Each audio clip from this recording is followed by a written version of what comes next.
जब मैं 6 साल की थी तभी मेरे पापा ने हमें छोड़ दिया था। एक था मेरा कि मैं एक मॉडल बनूं या फिर मैं एक सिंगर बनूं। स्टेज पे जाने का बहुत शौक था मुझे उस टाइम। उस दिन क्या हुआ था जिस दिन ये एसिड अटैक हुआ था? एक्सीडेंट से 6 महीने पहले की बात है, जब हमारे भाई सब कुछ खत्म हो गया तो मैं कहीं भी जाती थी ना तो मेरा पीछा करता था वो। जब मुझे होश आया तो मेरे मुंह में कपड़ा ठूसा हुआ था। मेरे दोनों हाथ मेरे बेड में बंधे हुए थे, मेरे पैर मेरे बेड में बंधे हुए थे। इतना छोटा चाकू उसने ले रखा था अपने हाथ में और वो एक ही सवाल कर रहा था मुझसे कि आज फाइनल बता कि तू मुझसे शादी करेगी या मरेगी। ये मुझसे शादी नहीं करेगी ना, आज 10 लड़के मिल के इसको रेप करेंगे, कहीं भी इसको मुंह दिखाने का लायक नहीं छोड़ेंगे। और फिर मेरे साथ इधर जो उसने किया वो किया। जिस दिन ये पूरा केस हुआ था उस दिन एग्जैक्टली क्या क्या हुआ? मुझे पता नहीं था कि मैं खुद को आखिरी टाइम देख रही हूँ। मैंने ऐसे पलट के देखा ना कि कौन है, बार बार आगे आगे पीछे ऐसे जब पलट के देखा ना, ऐसे उसने मारा मेरे फेस पे तेजाब। थ्रू आउट वो जो 10, 15, 20 मिनट थे, जो भी वो उस वक्त था, उस वक्त आपके मन में क्या चल रहा था? मुझे लगा कि शायद आज मेरा आखिरी टाइम है और आज सब खत्म। मेरी मम्मी ने हमें कभी अपना नाक का नहीं उतारते जब तक पति जिंदा होता। मेरी मम्मी ने वो तक उतार के बेच दिया मुझे ठीक करने के लिए। आप सोचो ना, आज मेरा एक बेटा है जो 4.5 साल का है, लेकिन उसको आज तक मैंने नहीं देखा कि वो कैसा है। रोज मुझ पे एसिड अटैक होता है। जब मैं खुद को फील करती हूँ ना, मुझ पे एसिड अटैक होता है। जब कोई मुझे देख के अपना मुंह फेर लेता है तब मेरे ऊपर एसिड अटैक होता है। खुद को जब मैं देख नहीं पाती हूँ तब भी मुझ पे एसिड अटैक होता है। कुछ कुछ रिश्तेदार ऐसे थे जब एक्सीडेंट भी हुए थे तो ये तो ओ बेचारी क्या हो गया है, हाँ ऐसा क्यों कर दिया, रेप करके छोड़ देता। अच्छा। एक हाथ पैर काट के छोड़ देता, चेहरा तो ठीक रहता लड़की का। रिश्तेदारों का ये कहना था। और मेरा जो खुद का बाप था, उन्होंने इसके साथ ऐसा हुआ ना, धंधा करती होगी ये, बेटी बचाओ बेटी पढ़ाओ। मेरा मानना है इन सबसे ज्यादा जरूरी है अपने बेटों को समझाओ।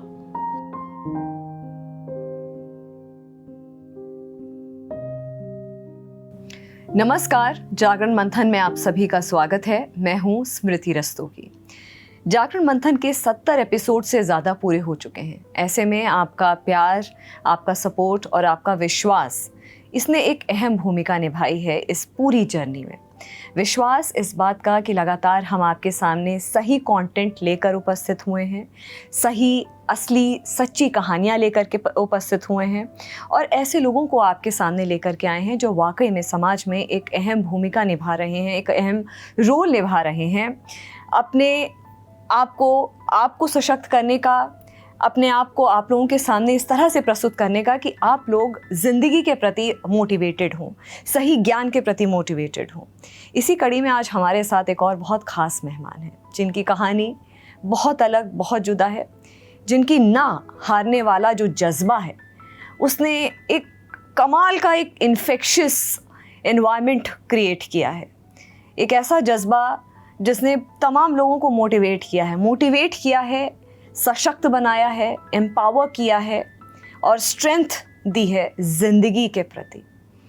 ये एपिसोड उन लोगों के लिए है जो ज़िंदगी में थोड़ा कम खुश हैं या कुछ लॉस्ट हैं या कुछ समझ में नहीं आ रहा है, क्योंकि ये है उस हिम्मत की कहानी जो है रेशमा खातून की ज़ुबानी। रेशमा, आपका बहुत बहुत स्वागत है जागरण मंथन में। Thank you ma'am, thank you so much. Reshma, बहुत सारे सवाल हैं जो मेरे मन में हैं। मैं आपका इंट्रोडक्शन बहुत ज़्यादा तो नहीं दूंगी क्योंकि आपकी प्रोफाइल बहुत स्ट्रॉन्ग है। मतलब सोशल मीडिया पे आप बहुत अच्छा परफॉर्म कर रही हैं, आपके बहुत सारे फॉलोअर्स हैं और आप एक मोटिवेशनल स्पीकर हैं। जिस तरह का आप काम कर रही हैं, बहुत लोगों को आपसे इंस्पिरेशन मिल रही है। बहुत शुरुआत से इसको हम स्टार्ट करते हैं, इस इंटरव्यू को। अपने बचपन की जो ज़िंदगी है रेशमा, उसके बारे में आप हमें बताइए। क्या यादें हैं बचपन की? कोलकाता से आप आती हैं, फैमिली, रिलेटिव्स, स्कूल, पढ़ाई, क्या कुछ ऐसा है जो आपको बहुत क्लियरली याद है? मैम, बचपन की जो एक चीज़ होती है कि हम सोचते कि काश बचपन वापस आ जाए, लेकिन मैं वो पहली लड़की होंगी जो मैं कहती हूँ मेरा बचपन कभी वापस ना आए। क्योंकि जब मैं 6 साल की थी तभी मेरे पापा ने हमें छोड़ दिया था। हम 3 बहन 1 भाई है। तो बचपन में पापा ने छोड़ दिया, उन्होंने दूसरी शादी कर ली थी। तो मम्मी ने ही हमें पाल पोस के बड़ा किया है।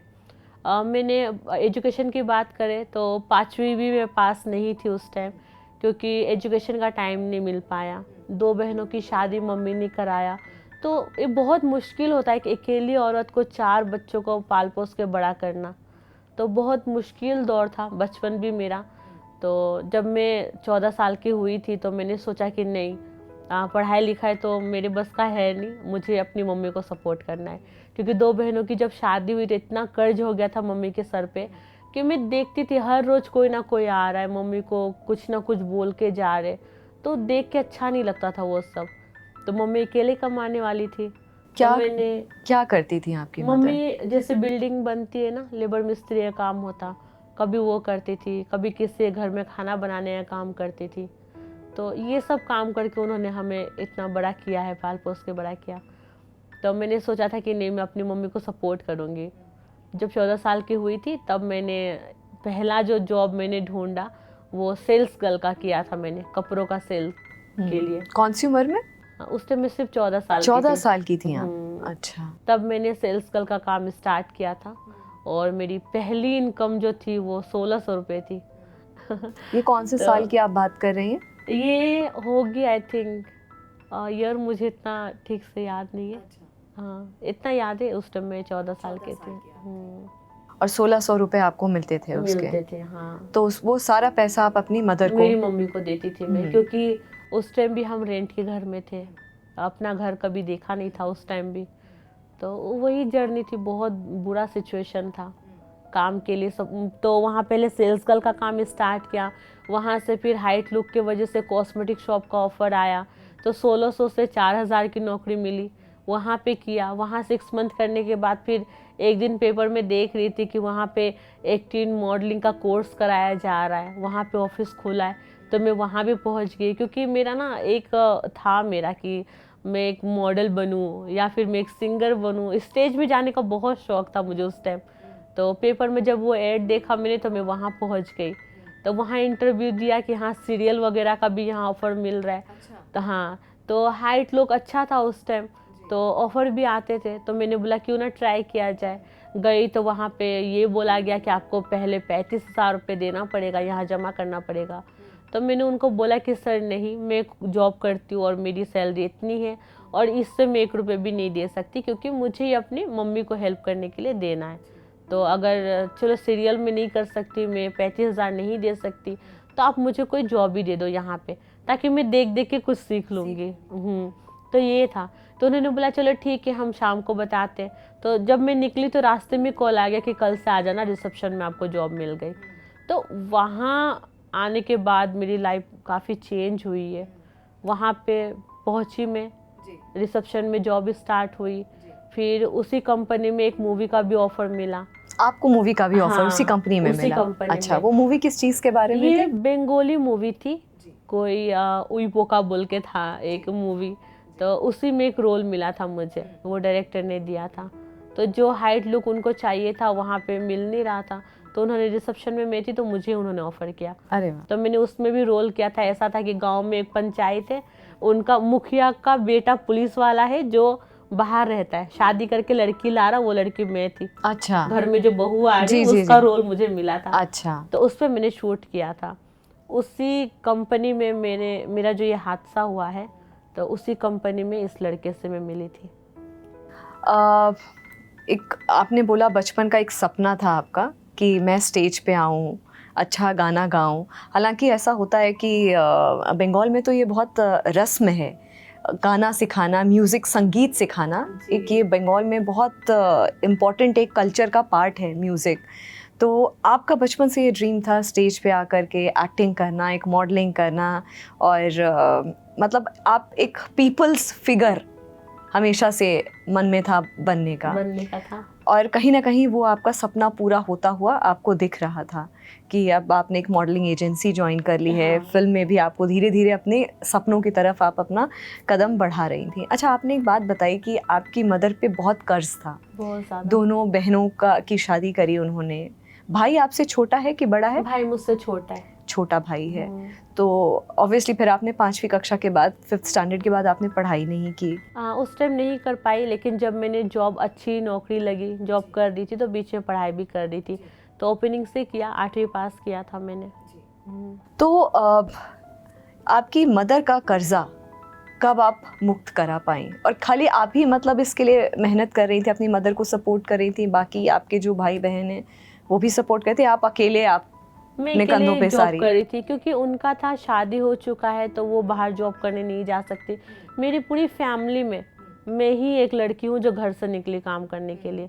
मेरी मम्मी भी परमिशन नहीं दे रही थी कि जब तक मैं जिंदा हूँ नहीं करेगी, तो अपना पढ़ाई में ध्यान दे। लेकिन घर में अगर आप सामने देख रहे हो कि आपकी मम्मी कितनी टॉर्चर हो रही है, लोग आपके बेइज्जती कर रहे हैं, तो बर्दाश्त नहीं कर सकते ना। मैंने बोला मम्मी मुझसे नहीं होगा, प्लीज़ मैं नहीं कर सकती। मैं अगर 1000 रुपये भी कमा के हाथ में दे सकूँ ना, तो मुझे वही खुशी देगी, मैं पढ़ाई नहीं कर पाऊँगी। तो बहुत मुश्किल था उनको मनाना कि मैं जॉब करूँ, लेकिन फाइनली एक भाभी को बुलाया, उनका हेल्प लिया, तो मम्मी मान गई, फिर मैंने जॉब स्टार्ट किया। और छोटा भाई आपका? वो पढ़ाई कर रहा था। वो आप उसको सपोर्ट कर रही हाँ, थी? कि वो तुम पढ़ो, मैं काम कर रही हूँ मम्मी के साथ। जी। और अभी आपका भाई क्या करते हैं?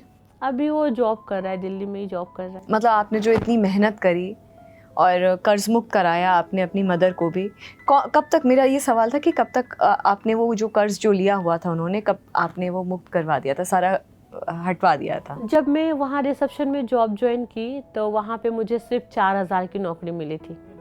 तो उस टाइम तो नहीं कर पाई, लेकिन उसके बाद मुझे अच्छे अच्छे ऑफ़र आने लगे, मॉडलिंग का आने लगा, स्टेज शो का आने लगा, तो उसमें अच्छी इनकम होने लगी थी।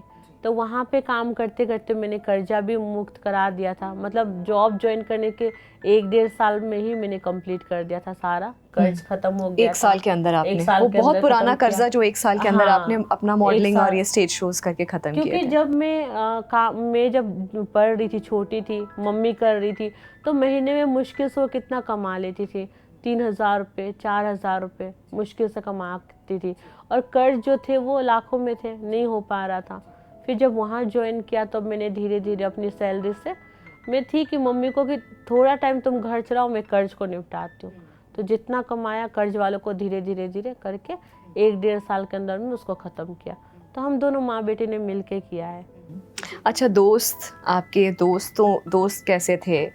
और जो आपके रिश्तेदार होते हैं वो कैसे थे? क्या सपोर्ट कभी रहा उनकी तरफ से? मिलना जुलना किस तरह का उस वक्त आपका एनवायरनमेंट था? मैं स्टार्टिंग से लेकर अब तक अगर बोलूँ, तो दोस्ती ये सब के लिए मेरे लाइफ में कभी टाइम रहा ही नहीं। इसमें मैंने कभी दिमाग लगाया नहीं दोस्ती करना ये वगैरह। लेकिन जहाँ जॉब कर रही थी वहाँ 2 लड़कियाँ थी, उनसे बातचीत होती थी नॉर्मली मेरी। बाकी ऐसा होता है ना कि हाँ दोस्त का एक टीम है, घूमने जा रहे, मूवी जा रहे, ये सब कभी नहीं किया मैंने। मतलब मेरा था कि मैं घर जाऊँ, घर से ऑफिस, ऑफिस से घर, यही ज़िंदगी थी मेरी बस, और मुझे इसमें ही खुशी मिलती थी। रिश्तेदार थे बस, वो होता है ना जब आप कमा रहे हो तो काफ़ी रिश्तेदार आपको पूछते हैं, लेकिन कहते ना जेब में छेद होकर जब पैसे गिरने से पहले रिश्ते गिर जाते, तो वही था। सिचुएशन हमारा इतना अच्छा था नहीं, तो रिश्तेदार भी इतना नहीं पूछते थे। जब सिचुएशन अच्छा हुआ हमारा, तब सब रिश्तेदार आते थे। तो रिश्तेदार का क्या ही कहना, सबका आपको पता ही है। अच्छा, क्योंकि मुझे पता है ये जो मेरा सवाल है वो बहुत लोगों ने आपसे पूछा होगा, आपने भी कई प्लेटफॉर्म्स पे इसका बहुत ही स्ट्रांगली जवाब दिया है, बहुत कॉन्फिडेंटली जवाब दिया है, लेकिन हाँ मेरे लिए वो इक्वली पेचीदा है इस बारे में बात करना, क्योंकि वापस आप एक इंसान को ट्रांसपोर्ट करते हो उस ऐसे समय पे जो वो उसको शायद याद ना करना चाहता हो। लेकिन आप एक मुहिम, मैं कहूँगी, आप एक कैंपेन चला रही हैं कि इस तरीके से किसी के साथ ना हो, और एक मोटिवेशन की आप एक बहुत इम्पॉर्टेंट मैं कहूँगी कि एक आईना है कि लोग देखें और मोटिवेट हों ज़िंदगी के प्रति। मैं आपसे ये सवाल करने से पहले एक माफ़ी मांगूंगी, लेकिन मैं आपसे ये सवाल ज़रूर करना चाहूँगी। आप बिल्कुल करो, क्योंकि जब तक आप सवाल नहीं करोगे, पब्लिक को ये पता नहीं चलेगा, तब तक ये नहीं होता। बिल्कुल। आप पूछो। तो बेफिक्र। रेशमा जी, मैं आपसे उस दिन की बात करना चाहूँगी। आपने बोला वो मॉडलिंग एजेंसी आपने ज्वाइन करी, जिसमें आप स्टेज शोज़ और मॉडलिंग और फिल्म्स, फाइनली आपका ड्रीम पूरा होता रहा। आपके अपनी मदर का जो कर्जा था, जो डेट था, उसको आपने चुकाया और एक नई ज़िंदगी की तरफ आप बढ़ चुकी थी। जी। ऐसे में आपने कहा जिस पर्सन ने ये एक्ट परफॉर्म किया, एसिड आप पर फेंका, वो पर्सन भी सेम ऑफिस में आपके साथ काम करता था? नहीं, काम नहीं करता था। आप उससे मिली थी उस ऑफिस वहाँ में? जहाँ पे मैं जॉब करती थी वहाँ 2 लड़की थी, उसी का वो कज़न भाई था, उनको छोड़ने और लेने के लिए वो आता था। तो मैं रिसेप्शन में थी, तो वही उस लड़के ने मुझे देखा था। हाँ। कैसे बातचीत शुरू हुई, क्या हुआ? क्योंकि मैं मेन इंसिडेंट से पहले थोड़ा बैकग्राउंड समझना चाहूँगी। एक्चुअली वहाँ पे पहले तो उसने अपनी बहनों को बोला कि तुम्हारी फ्रेंड से मुझे दोस्ती करनी, दोस्ती कराओ।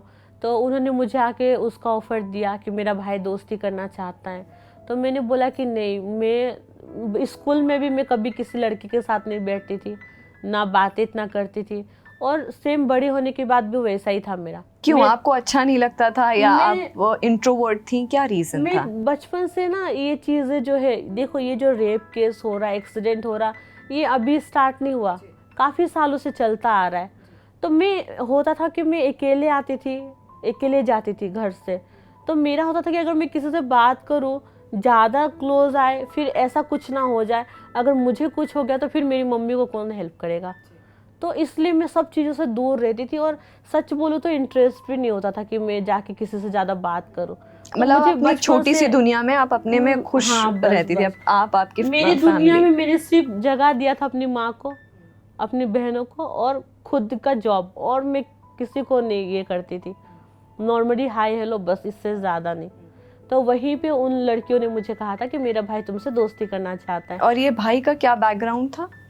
वो इंडियन आर्मी में जॉब करता था। इंडियन आर्मी में जॉब करता था? इंडियन आर्मी में फायर ब्रिगेड में था वो। Fire brigade? उसमें था वो। तो उसने ऑफर दिया कि वो दोस्ती करना चाहता। तो मैंने बोला कि दोस्ती मतलब खाली दोस्ती? हाँ, रेशमा, दोस्ती, बातचीत करना चाहता है, बातचीत करना चाहता है, फ्रेंडशिप करना चाहता है, ये उन्होंने मुझे बताया। तो मैंने तो मना किया कि नहीं, लेकिन फिर कंटिन्यू उन्होंने कहा एक बार बात कर ले, एक बार बात कर ले, फिर डेली आना जाना रहता था। तो फिर आपने हाय हेलो शुरू स्टार्ट हुई जी। तो हाय हेलो से स्टार्ट हुई, फिर उसने मुझे प्रपोज किया। नहीं, आपने लाइक करता है। आपने एक और चीज बताई थी, वो मैरिड था वो पर्सन? वो मुझे पता नहीं था उस टाइम। उस वक्त नहीं पता था? नहीं, अच्छा, उस टाइम नहीं पता था। तो जब 6 मंथ हो गया, हमारी बातचीत हो रही है, हम मिल रहे है ना, तो एक होता ना कि आप कंटिन्यू किसी से मिल रहे हो, तो फीलिंग्स एक आई जाती है ना ऑटोमेटिकली। तो वो हुआ था कि हाँ, मैं भी मतलब हाँ बोलने वाली थी। लेकिन 6 महीने के बाद अचानक पता चलता है कि वो मैरिड है, एक लड़की और भी है उसकी गर्लफ्रेंड। मतलब मुझसे मिलने से 3 महीने बाद उसने और एक लड़की को उसने गर्लफ्रेंड बना कर रखा हुआ है। तो यहाँ 2 गर्लफ्रेंड, एक शादी करके हरियाणा में। अच्छा। हाँ। तो जब ये सब बातें मुझे पता चली, जब मुझे पता नहीं था, पहले मुझे वो लड़की का पता चला कि उसकी गर्लफ्रेंड है, उसको भी मेरे बारे में पता चला, उसने अपने हाथ की नस वगैरह काट ली। अच्छा, उसने नस क्यों काटी थी अपने हाथ की? क्योंकि उसको पता चला उसका बॉयफ्रेंड एक और गर्लफ्रेंड रखा हुआ और है। वो मैरिड है? उसको मैरिड नहीं पता था। अच्छा। बाद में मुझे पता चला, फिर उस लड़की को पता चला। हाँ, तो वो एक साथ 3 लड़कियों की जिंदगी खराब कर रहा था, है ना। तो जब मुझे ये सब बातें पता चला, तो जानबूझ के एक लड़की की जिंदगी नहीं बर्बाद कर सकते। और आप सोचो ना कि एक लड़का 3 लड़कियों को एक साथ घुमा रहा है, वो क्या शादी करेगा, वो क्या ईमानदारी से चलेगा, है ना। और जो रिश्ता झूठ से स्टार्ट हुआ है वो तो कभी सक्सेस हो ही नहीं सकता, है ना। तो जब मुझे पता चला ये सब, तो मैंने बोला कि नहीं हो सकता, मैं तो कभी शादी नहीं करूँगी, बोल के मैंने वहीं पे ब्रेकअप कर लिया, बातचीत ख़त्म। लेकिन उसके तरफ से ख़त्म नहीं हुआ, वो था कि नहीं, मैं इसको पसंद नहीं करता, मेरी शादी ज़बरदस्ती हुई है, मैं इस लड़की को भी नहीं जानता, मैं सिर्फ तुम्हें जानता हूँ, तुमसे ही शादी करनी है। उसके बच्चे थे उस वक्त? अच्छा, वो सिर्फ मैरिड था? 4 साल हो गए थे, 4 साल हो गए थे, लेकिन उसके बच्चे नहीं थे, बच्चे हो ही नहीं रहे थे उसको। अच्छा। हाँ, तो इसलिए उसको मुझसे शादी करना था। तो मेरा था कि मैं नहीं, फिर मेरे घर पे रिश्ता भेजा, घर वालों ने भी मना किया कि शादीशुदा इंसान के साथ नहीं कर सकते। घर पे रिश्ता उसने भेजा था कि उसकी फैमिली? अच्छा, उसने भेजा था। तो मेरे तरफ से भी ना था, मेरी फैमिली की तरफ से भी मना हो गया था कि हम नहीं कर सकते। तो उसके तरफ से था कि नहीं करना है तो इससे ही करना है। वो खुद आया था आपकी फैमिली में हाँ, बात करने के लिए, शादी आया के लिए? था। तो आपकी मदर ने मना कर दिया? मना कर दिया। आपने भी मना कर दिया? तो उसका था कि नहीं करना है तो तुमसे ही करना है। और दूसरी लड़की उसके साथ? उसके साथ तो वही खत्म सारा। वो लड़की ने उसको छोड़ दिया, मैंने भी छोड़ दिया, लेकिन उसका तो उसको कहता था कि उससे ज़्यादा इंटरेस्ट नहीं, मुझे तुमसे ही शादी करनी है। उससे तो बस सिंपली टाइम पास कर रहा था। तो ऐसा आपके लिए उसने ऐसा क्यों बोला कि मैं तुम्ही से शादी करना चाहता हूँ? पता नहीं। क्योंकि अगर वो एक टाइम उसकी वाइफ भी है और एक अलग एक और वो लड़की के साथ इन्वॉल्व है, आपके साथ भी, तो आप ही के पीछे ऐसा क्यों आपको लगा कि आप ही के? पता नहीं क्यों। मगर रेशमा, उस दिन के बारे में अगर बात करूं तो उस दिन क्या हुआ था जिस दिन ये एसिड अटैक हुआ था? क्या कुछ आपको उस दिन का साफ साफ याद है? कैसे उस दिन की शुरुआत हुई, या एक दो दिन पहले क्या था? आपको कहते हैं इंट्यूशन होने लग जाता है आदमी को, एक इंसान को, कि कुछ ठीक नहीं, ऐसा कुछ हुआ था आपके साथ? एक्सीडेंट से 6 महीने पहले की बात है, जब हमारे भाई सब कुछ ख़त्म हो गया तो मैं कहीं भी जाती थी ना तो मेरा पीछा करता था वो। अगर वो नहीं जा रहा तो उसके दोस्तों को मेरे पीछे भेजता था। अच्छा, दोस्त भी उसके इन्वॉल्व हाँ, थे इसमें? वो मतलब वहाँ सबको बताता था कि मेरी वाइफ है वो। उसके सारे दोस्त मुझे भाभी भाभी बोलते थे। और ये दोस्त क्या करते थे उसके? सब अपना अपना, उसका जॉब था, नौकरी था, किसी का बिजनेस था। अच्छा, आर्मी में नहीं थे? आर्मी में सिर्फ ये बंदा था। इसको जो आर्मी के दोस्त थे वो तो ऐसा नहीं करते थे, लेकिन बाहर के जो दोस्त थे ना आर्मी से हट के, वो लोग ऐसे करते थे, पीछा करना। एक दिन तो ऐसा हुआ कि मैं सो रही हूँ, उस टाइम मैंने घर वगैरह सब ले लिया था। आपने अपना घर खरीद लिया हाँ, था? घर खरीदा था, 3 BHK का था हमारा जी, कोलकाता में? हाँ, कोलकाता में। तो वहाँ पे क्या हुआ कि एक काम वाली थी हमारे घर पे जो घर का काम करती थी। मेरा भाई छोटा था, मैं, मम्मी, मेरा भाई और वो काम वाली हमारे साथ रहती थी, 4 लोग घर पे। एक दिन अचानक क्या हुआ, मैं सो रही हूँ, जैसे मेरा आँख खुला ना, मेरे बेड पे वो लड़का आके बैठा हुआ है, मेरे बेडरूम में, मेरे बेड में। तो जैसे मैंने आँख खोला ना, उसने मेरा मुँह ऐसा पकड़ा दबा के, उसने एक गोली मुझे खिला दी और मैं बेहोश। जब मुझे होश आया तो मेरे मुंह में कपड़ा ठूसा हुआ था, मेरे दोनों हाथ मेरे बेड में बंधे हुए थे, मेरे पैर मेरे बेड में बंधे हुए थे, ऐसे मुझे बांध के रखा था और घर में किसी की आवाज़ नहीं आ रही। मतलब कब मैं बेहोश हुई, क्या हुआ, मुझे कुछ नहीं पता। तो जब मुझे होश आया तो मैंने देखा सामने वो बैठा हुआ है, और जिससे ऑपरेशन के टाइम डॉक्टर छोटा सा चाकू उनके पास होता है ना, इतना छोटा चाकू उसने ले रखा था अपने हाथ में, और वो एक ही सवाल कर रहा था मुझसे कि आज फाइनल बता कि तू मुझसे शादी करेगी या मरेगी, ये बोल रहा था।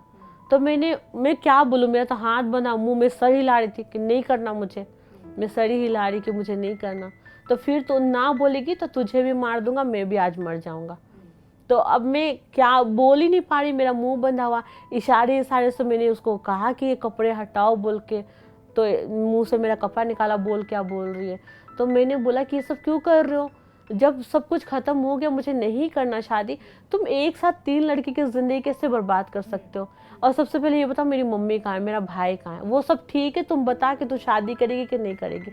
मैं कह रही थी मुझे नहीं करना, मतलब नहीं करना। उसने अपनी जेब से फ़ोन निकाला, अपने दोस्तों को फ़ोन किया कि कहाँ पहुँचा तू, आ रहा है क्या, एक काम कर, अकेले मत आना, 10 लड़कों को साथ लेके आना, कम से कम 10, और ऐसे आना कि कोई देखना, ये मुझसे शादी नहीं करेगी ना, आज 10 लड़के मिल के इसको रेप करेंगे, कहीं भी इसको मुंह दिखाने का लायक नहीं छोड़ेंगे। ऐसा मेरे सामने वो बोल रहा है, और मेरे डर से इतना बुरा हाल कि मैं क्या बोलूँ, लेकिन फिर भी मैं कह रही थी मुझे नहीं करनी शादी।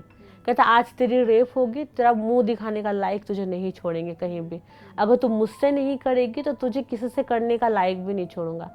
ऐसा हुआ तो मैं तो रो रही थी बहुत ज़्यादा, कह रहा चुप हो, मैं चिल्लाने लगी, तो चुप हो, तो चुप होने का क्या लेगी, ऐसा बोलते चुप चुप। मैंने कि मेरा हाथ खोल दे बस। उस टाइम तो मैं बोल भी ठीक से, अपने हाथ पे इतना काँप रहा, आंसू, मेरा आँख, मुंह, नाक सबसे पानी, डर के मारे इतना मैं रो रही। तो उसने बोला ठीक है। मैं बोली कि मेरी मम्मी को बुला, कहा है तूने मेरी मम्मी के साथ क्या किया, उनकी आवाज़ क्यों नहीं आ रही है। तो वो ठीक है, तू पहले बोल तू शादी करेगी नहीं करेगी। मैंने पहले तो मेरी मम्मी को बोला, बोला ठीक है मैं लेके आता, तो चुप हो जा। वो जैसे ही गया ना, ये पास में खिड़की था स्लाइडर वाला, मैंने उसको ऐसे हटाया, मतलब पहले तो मैंने अपने दांत से अपनी ये हाथ को खोला, खोलने के बाद मैंने खिड़की को हटाया, और खिड़की में लोहा लगा हुआ था, उसको ज़ोर से पकड़ लिया मैंने। पकड़ के मैं देख रही कि नीचे को, मतलब फर्स्ट फ्लोर पे हमारा था रूम, नीचे मैं देख रही कि कोई आ रहा है कि नहीं, तो लकीली एक लेडी जा रही थी वहाँ से, तो मैंने उनको चिल्लाया बहुत तेज कि आंटी प्लीज़ किसी को, पास में पहले होता था क्लब घर होते थे जहाँ पे लड़के बैठे हुए रहते थे 10-12, तो वो गली के पास ही था। तो मैंने उनको बोला कि आंटी वो क्लब घर से ना उन भैया लोग को बुलाओ, मेरे घर में कोई घुस गया, ज़बरदस्ती कर रहा है बोल के मैं चिल्लाई। ये आ गया भाग के कि मुझे चाकू लेके बोल रहा कि छोड़, नहीं तो हाथ में चाकू मार दूंगा। मैं इनकी नहीं, अब तो नहीं छोड़ूंगी। अब मुझे हिम्मत मिल गई, आंटी दिख गई एक नीचे, और मैं कह रही कि उन लड़कों को बुलाओ। ये कह रहा आंटी हस्बैंड वाइफ का झगड़ा है, ऐसी कोई बात नहीं, आप जाओ। मैं खिड़की से मैं उनसे बात कर रही हूँ। मैं कह आंटी नहीं, मैं इनको जानती नहीं, मेरे घर में घुसा, हाथ में मेरा रस्सी लटक रहा था, मैंने बोला देखो हाथ मेरा बांधा हुआ, आप बुलाओ। फिर वो यकीन की मेरी बात को, भाग के गई और वो लड़कों को बुला के लाई। जब वो लड़के मेरे गेट में आके जब दरवाज़ा बजाने लगे ना, मुझे और हिम्मत मिला। मैं बोली कि अब तुझे रेप करना है, मर्डर करना है, वो आ गए तुम्हारे बाप, अब जाओ दरवाज़ा खोलो। मैं फिर भी वो पकड़ के ही थी कि मैं छोड़ूंगी नहीं। तो कह रहा अगर तूने कुछ भी बोला ना उनको तो तू देखना, तू जब बेहोश थे मैंने तेरे साथ रेप भी किया है और मैंने वीडियो भी बनाया है। तो मुझे ये धमकी दे रहा है कि ऐसा हुआ था। उसने डराने की कोशिश की थी, लेकिन बेहोश थी तब क्या हुआ था मैं सच में नहीं जानती कि उसने रेप किया था नहीं किया था। बाद में फिलहाल ऐसा मुझे फील हुआ नहीं कुछ भी, लेकिन उसने ये बोला कि मैंने तेरे साथ रेप किया है और मैंने वीडियो भी बनाया, अगर तूने उनको कुछ बोला तो मैं वो वीडियो वायरल करूँगा बोल के। मैं बोली वो बाद में करना, पहले दरवाज़ा खोल। उस टाइम तो मुझे हिम्मत आ गई, मैंने रोना ही बंद किया। फिर जैसे उसने दरवाजा खोला 12-15 लड़के घर में हमारे घुसे। उनको आप जानती थी? नहीं, वो गली के लड़के थे। मगर आप जानती थी गली के उन लड़कों को? नहीं जानती। मुझे इतना था कि क्लब घर वहाँ है और वहाँ लड़के बैठते हैं, क्योंकि जब कोई प्रोग्राम होता था तो वो सभी मिलके करते थे गलियों में। तो इस हिसाब से मदद करने आए थे आपकी, वो हेल्प कर। मैंने उन्होंने बोला कि उनके घर में घुसा है लड़की है, जबरदस्ती हो रहा, तो वो भाग के आए थे सारे लोग वहाँ पे। तो वो आके उसको पकड़ा, तो वहाँ पे मेरा हाथ पैर देखा कि बांधा, उन्होंने मुझे खोला लड़कों ने। फिर काफ़ी सारी लेडीज भी आई, अगल बगल का जितने फ्लैट के थे सब आ गए, मतलब पूरा घर भर गया हमारे लोगों से। फिर मैंने उनको बोला कि भैया मेरी मम्मी कहाँ है, इसको पूछो मेरी मम्मी के साथ क्या किया। तो उसने दूसरा रूम दिखाया। दूसरा रूम जब खोला, मेरी मम्मी का भी हाथ पैर बांधा हुआ है, उनके भी मुँह में कपड़े ठूसा हुआ, और मेरी मम्मी रो रही है अंदर। मेरी मम्मी को भी, जब मेरी मम्मी को खोला, भाग के मेरे पास आई, मैं उनको पकड़ के बहुत ज़्यादा रोने लगी। मेरे हाथ इतना तेज बांधा था कि पूरा ब्लड आ रहा था मेरे पैर से, मेरे हाथ से, इतने बुरे तरीके से उसने बांध रखा था। फिर मेरी मम्मी ने बताया कि मैं दूसरे रूम में थी, ये जब घुसा तेरे रूम में कब गया मुझे नहीं पता, मुझे उस रूम से घसीट के मेरी मम्मी को उस रूम में लेके गया वो, कि खा खा के मोटी भैंस हो गई, अपनी बेटी का कमाए, आज तुझे बताता हूँ। मेरी मम्मी को आप सोचो कितना बदतमीज़ लड़का वो, कितना कैसा हैवान है वो इंसान, कि एक माँ का भी उसने इज्जत नहीं करा। हाथ पकड़ के घसीट के लेके गया वो दूसरे रूम में, मेरी माँ को थप्पड़ भी मारा उसने, मेरी माँ को थप्पड़ भी मारा मेरी माँ को। मैं तो कभी इस चीज़ के लिए उस इंसान को माफ़ नहीं कर सकती। घसीट के ले आकर उनका हाथ पैर मुँह बांध के उनको रखा, और फिर मेरे साथ इधर जो उसने किया वो किया। मगर वो घर में आया कैसे? काम वाली थी, और क्या काम पता उसको उसने पैसे दिया क्या, वो मिली नहीं उसके बाद कभी। और बाद में पता चला अपने गांव में है वो। और भाई आपका? भाई भी मेरा गेम खेलने के लिए चला गया था, वो वीडियो गेम वगैरह रोज खेलने जाता था। तो घर पे सिर्फ आप और आपकी मम्मी और मेरी मम्मी थे बस। आपने एक बहुत टच करने वाली बात बोली रेशमा, कि आपकी मम्मी के साथ जिस तरह से उसने सलूक किया उसके लिए आप कभी माफ़ नहीं कर सकती। कभी नहीं कर सकती। और मैं ये सोच रही हूँ जो आपके साथ किया उसके लिए तो कोई माफ़ी ही नहीं है। इसके लिए कोई माफ़ी है नहीं मैम, क्योंकि एक लड़की का इज्जत उसके लिए बहुत मायने रखता है ना। उससे मेरा था कि मैं जाके कंप्लेन करूं। मेरी जिंदगी का सबसे बड़ा गलती, अगर मैं यही सवाल पे आई थी, यही है जी, कि मैंने उस टाइम पुलिस कंप्लेन नहीं किया। उन्होंने बोला कि हमने उससे पीटा है, हमने उसको बोल दिया है कि दोबारा तुम्हारे पीछे वो नहीं आएगा। किसने बोली ये बात? उन क्लब के लड़कों ने। अच्छा। कि अब वो तुम्हारे पीछे नहीं आएगा। तो मैंने बोला भैया मैं जाके कंप्लेन करती हूँ। तो बोला नहीं रहने दे, अभी हमने वार्निंग दिया, क्योंकि वो आर्मी में था। और देखिए हमारे हाथ की 5 उंगली एक बराबर नहीं होती। आर्मी एक ऐसा चीज़ है, वो है तो हम सेव है, हम आराम से सो सकते हैं। तो एक इंसान के लिए हम सारे आर्मी को गलत नहीं बोल सकते, है ना। तो इसीलिए उनका मान रख के हमने उस इंसान को हमने उस दिन छोड़ दिया। और यही सबसे बड़ी गलती मेरी ज़िंदगी का, जो आजकल हर कोई करता ही है, कि बदनामी के डर से कि अगर लोग जानेंगे तो क्या बोलेंगे, क्या सोचेंगे। हम कंप्लेन नहीं करते, है ना। यही सबसे बड़ी गलती थी कि मैंने कंप्लेन नहीं किया था। और ये जो आपकी बात हुई थी इस पर्सन से, ये आपकी आखिरी बात हुई थी? हाँ, ये आखिरी बात हुई थी। आखिरी बार आप मिले थे एक दूसरे से इसी इंसिडेंट पे? हाँ, इसके बाद भी वो पीछा करता था, पीछा उसके करता बाद था? भी नहीं छोड़ा। बात हुई उसके बाद कभी इस मेरी इंसिडेंट बात के बाद? नहीं हुई थी, लेकिन हाँ अननोन नंबर से कॉल करता था।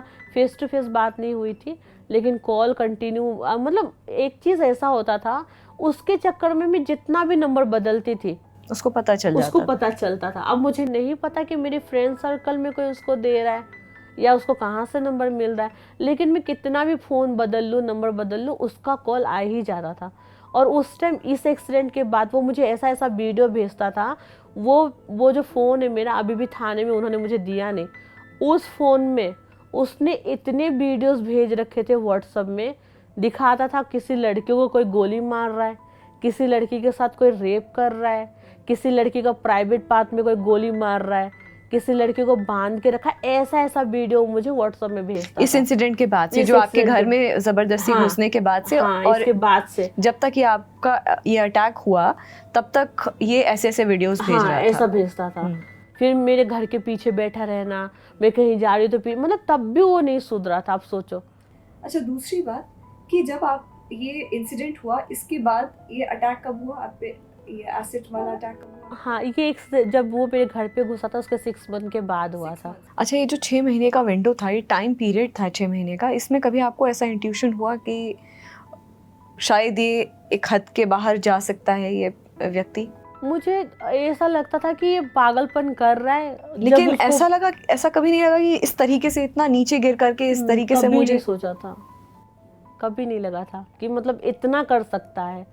लेकिन जो इंसान घर घुस के आपको गैंग रेप का धमकी दे सकता है, वो कुछ भी कर सकता है। लेकिन मेरे दिल में एक डर भी था कि अगर मैं थाने तक पहुंची तो वो मेरे भाई को या मेरी मम्मी को वो कुछ कर देगा। और मैं अपनी फैमिली को लेके ना बहुत ज़्यादा ये हूँ कि मुझे कुछ भी हो जाए फ़र्क नहीं पड़ता, मेरी फैमिली को एक खरोच नहीं आना चाहिए। तो इसी डर से मैं कभी गई नहीं थाना। और ज़िंदगी की सबसे बड़ी गलती मैं मानती हूँ कि यही एक कारण है कि मेरे साथ इतना बुरा हुआ। अगर मैं उस टाइम कंप्लेन करती तो शायद कुछ अच्छा मेरे साथ डेफिनेटली होता। ये तो नहीं होता, ये नहीं होता, ये तो नहीं होता। हाँ। अच्छा, जिस दिन ये पूरा केस हुआ था उस दिन एग्जैक्टली क्या क्या हुआ? उस दिन ऐसा हुआ था कि मुझे मतलब मेरी सैलरी आई हुई थी और मैं अपनी मम्मी को बुलाई थी उस दिन। और मेरी मम्मी को ये भी मैंने बोला था कि अपने हाथ से खाना बना के लाना, खाने का मन करा। बंगाल के लोगों को फ़िश बहुत ज़्यादा पसंद है, तो मैंने बोला था मेरे लिए फ़िश बना के लाना अपने हाथों से बना के। तो मम्मी टिफ़िन लेके आई थी मेरे पास।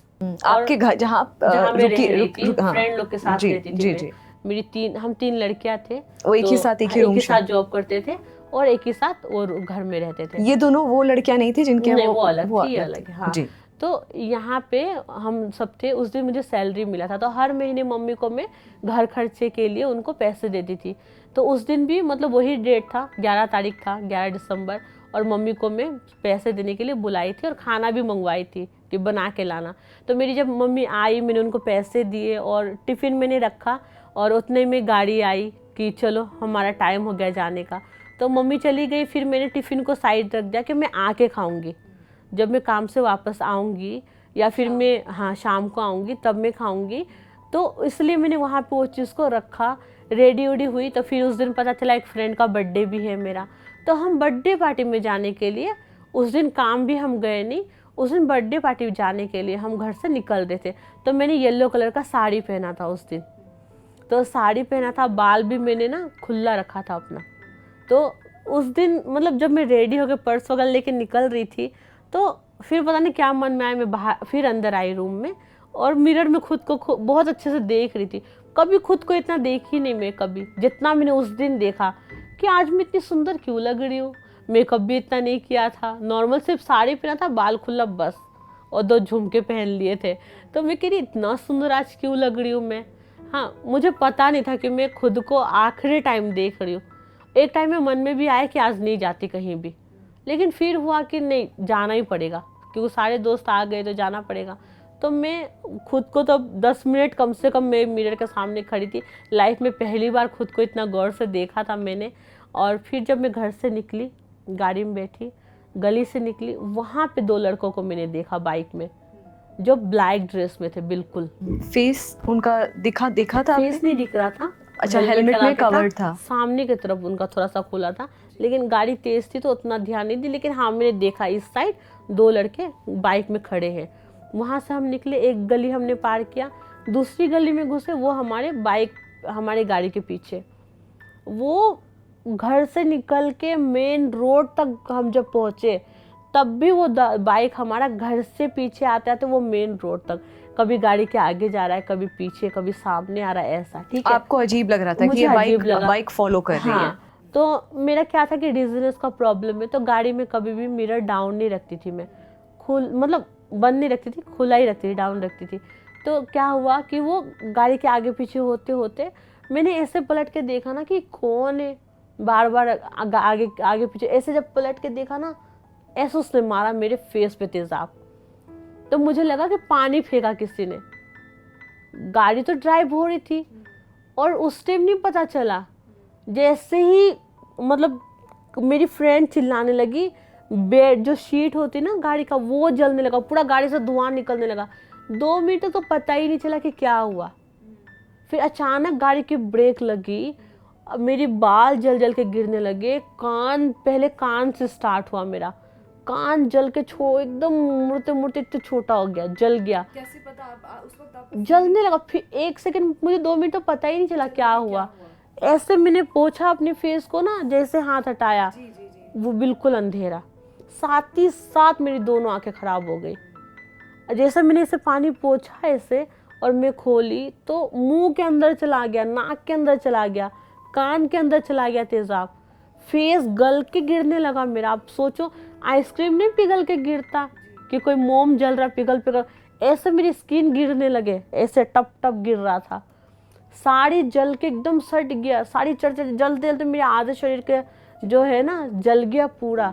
उस टाइम ठंड का मौसम था, दिसंबर का टाइम, तो मैंने ऊपर से कोट पहना हुआ था, तो यहाँ तक चेन लगी थी, तो इस एरिया तक तो कुछ हुआ नहीं, लेकिन ये सारी चीज़ें जलने लगी। स्लीवलेस था ब्लाउज, ये सारे हाथ जलने लगे, स्किन जल के गिरने लगे। बाल मैंने इसे साइड किया ना, पूरा बाल मेरे हाथ में, पूरा बाल इतना गुच्छा मेरे हाथ में, ये पूरा गंजी हो गई। उसी टाइम स्किन सारे मेल्ट होके गिर रहे मेरे, और मैं सिर्फ चिल्ला रही मम्मी मम्मी।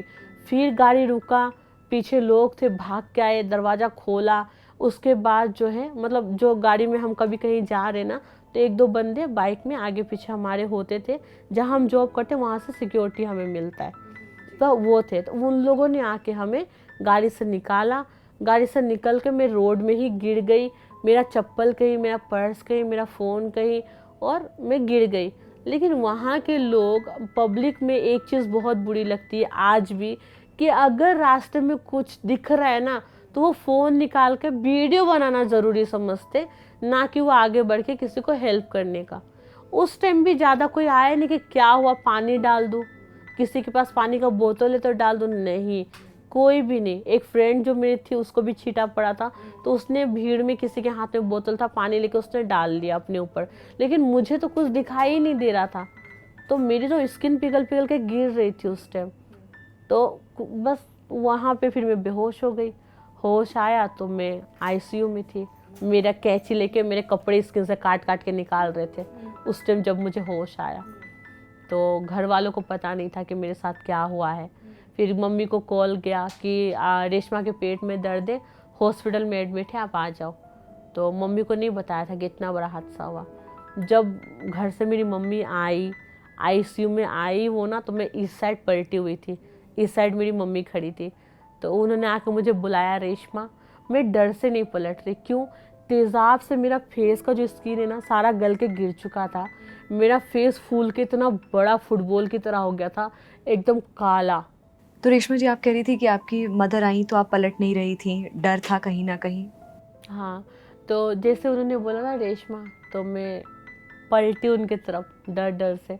उन्होंने जैसे मुझे देखा ना, या अल्लाह बोल के गिर गई वो, मतलब मुझे देखते ही वो बेहोश हो गई। फिर बाद में उनको फिर भी किसी ने ये नहीं बताया कि उनको मतलब विज़न मेरा चला गया है। मैं मम्मी को फिर मैं बोली आप क्यों रो रहे हो, है ना, मैं ठीक हो जाऊंगी। मतलब छोटा सा एक्सीडेंट है, मुझे पता तो था कि मैं ज़िंदगी में अब कभी ठीक नहीं होने वाली हूँ, लेकिन मैं मम्मी को कह रही थी आप रो मत मम्मी, एक्सीडेंट है छोटा सा, ये मैं 1-2 महीने में बिल्कुल पहले से ठीक हो जाऊंगी।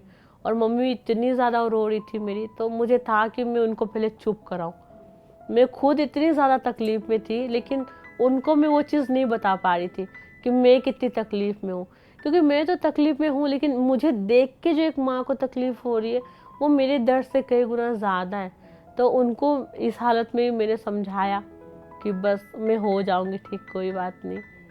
फिर वहाँ से मेरी लाइफ सर्जरी की स्टार्ट हुई जर्नी मेरी। मैं सर्जरी के पार्ट पे आऊँगी रेशमा, लेकिन उससे पहले मैं आपसे ये बात पूछूंगी कि जब ये एसिड का अटैक हुआ था आपने बोला कि कार में आप बैठी थी, फिर वो खोला गया। थ्रू आउट वो जो 10, 15, 20 मिनट थे, जो भी वो उस वक्त था, उस वक्त आपके मन में क्या चल रहा था? मन में सबसे पहले तो जब तेज़ाब डाला गया तब तो बिल्कुल आँख के सामने अंधेरा हो गया और कुछ समझ नहीं आ रहा था। उस टाइम मान लीजिए कि फ्लैशबैक कोई चल रहा हो मेरे लाइफ में कि ये क्या हो गया, मतलब ये था क्या, पहले तो पता ही नहीं चला ये तेज़ाब है। मुझे लगा पानी किसी ने फेंक दिया है। 2 मिनट के बाद जब पता चला कि ये तेज़ाब है, जल के गिर रहा है मेरा स्किन सारा, फिर उस टाइम लग रहा था कि लाइफ यहाँ ख़त्म हो गई शायद मेरी। जैसे पहले भी सुनते थे कि लड़की को रेप हो रहा है, तेज़ाब डल रहा है, ये सब चीज़ें, मुझे लगा कि शायद आज मेरा आखिरी टाइम है और आज सब खत्म। आप यही चीज़ जो अभी मैंने सवाल कुछ वक्त पहले आपसे किया था, तो तभी आपने बोला था कि आप बहुत ज़्यादा लड़कों से बात करना पसंद नहीं करती थी, बहुत लोगों के क्लोज नहीं आती थी, क्योंकि आपके मन में कहीं ना कहीं ये चीज़ें थी ये कि डर था और ये डर। वही हुआ मेरे साथ।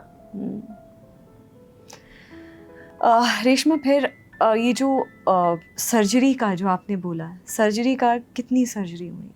अभी तक मेरी 33 सर्जरीज कंप्लीट हुई है। 33 ऑपरेशन अभी तक हो चुके हैं मेरे। जिस हॉस्पिटल में मुझे एडमिट किया गया था वहाँ डॉक्टर ने मना कर दिया कि नहीं ये नहीं बच पाएगी, इसको दिल्ली लेके जाओ। तो दिल्ली के लिए फ़्लाइट बुकिंग वगैरह हुआ, लेकिन फिर वहाँ एयरपोर्ट से भी मुझे वापस कर दिया उन्होंने कि इनको हम फ़्लाइट में नहीं बिठा सकते और जो पैसेंजर्स होंगे वो मतलब कंफर्टेबल फील नहीं करेंगे, क्योंकि मैं बुरी तरीके से जल चुकी थी। मेरा आधा सर गंजा हो चुका था, जल की स्किन लटक रही थी मेरे चेहरे से, हाथ से ब्लड, मतलब कोई भी कपड़ा मुझे पहनाया जा रहा था ना तो वो रेड हो जाता था, इतने ब्लड आते थे, मतलब बहुत बुरी हालत में थी। तो यहाँ के 3 डॉक्टर ने मना किया कि नहीं हो पाएगा। दिल्ली भी नहीं जा पाई क्योंकि फ़्लाइट में परमिशन नहीं मिला। फिर मुझे इसमें क्या होते वो एम्बुलेंस में डाल के मुझे कोलकाता ले गया। कोलकाता में गए, वहाँ भी बहुत बुरा हुआ। पूरी रात हमें एम्बुलेंस से मेरा गया और फिर जब हम कोलकाता पहुँचे, हॉस्पिटल लेके गए मुझे, तो वहाँ डॉक्टर ने बोला सीट नहीं है, नहीं हो पाएगा। वहाँ से वापस हुए, दूसरे हॉस्पिटल में गए, वहाँ भी सीट नहीं है, एडमिशन नहीं हो पाएगा। फिर तीसरे हॉस्पिटल में गए, वहाँ भी मतलब कहीं ले ही नहीं रहे थे एडमिशन। वो कह रहे थे नहीं बचेगी, इसको करके कोई फ़ायदा नहीं है। तो एक चीज़ मैं कहना चाहती हूँ, अगर कोई पेशेंट मरता हुआ आ रहा है, डॉक्टर का फ़र्ज क्या है, अगर आप उसको बचा नहीं सकते हो, एक ट्राई तो कर सकते हो। सीट नहीं है आपके पास, आप नीचे रख के ट्रीटमेंट तो स्टार्ट करो। आप जब तक ट्रीटमेंट स्टार्ट नहीं करोगे, उसकी फैमिली को, पेशेंट को होप कैसे मिलेगा? एक होप एक इंसान की ज़िंदगी बचा सकता है, राइट?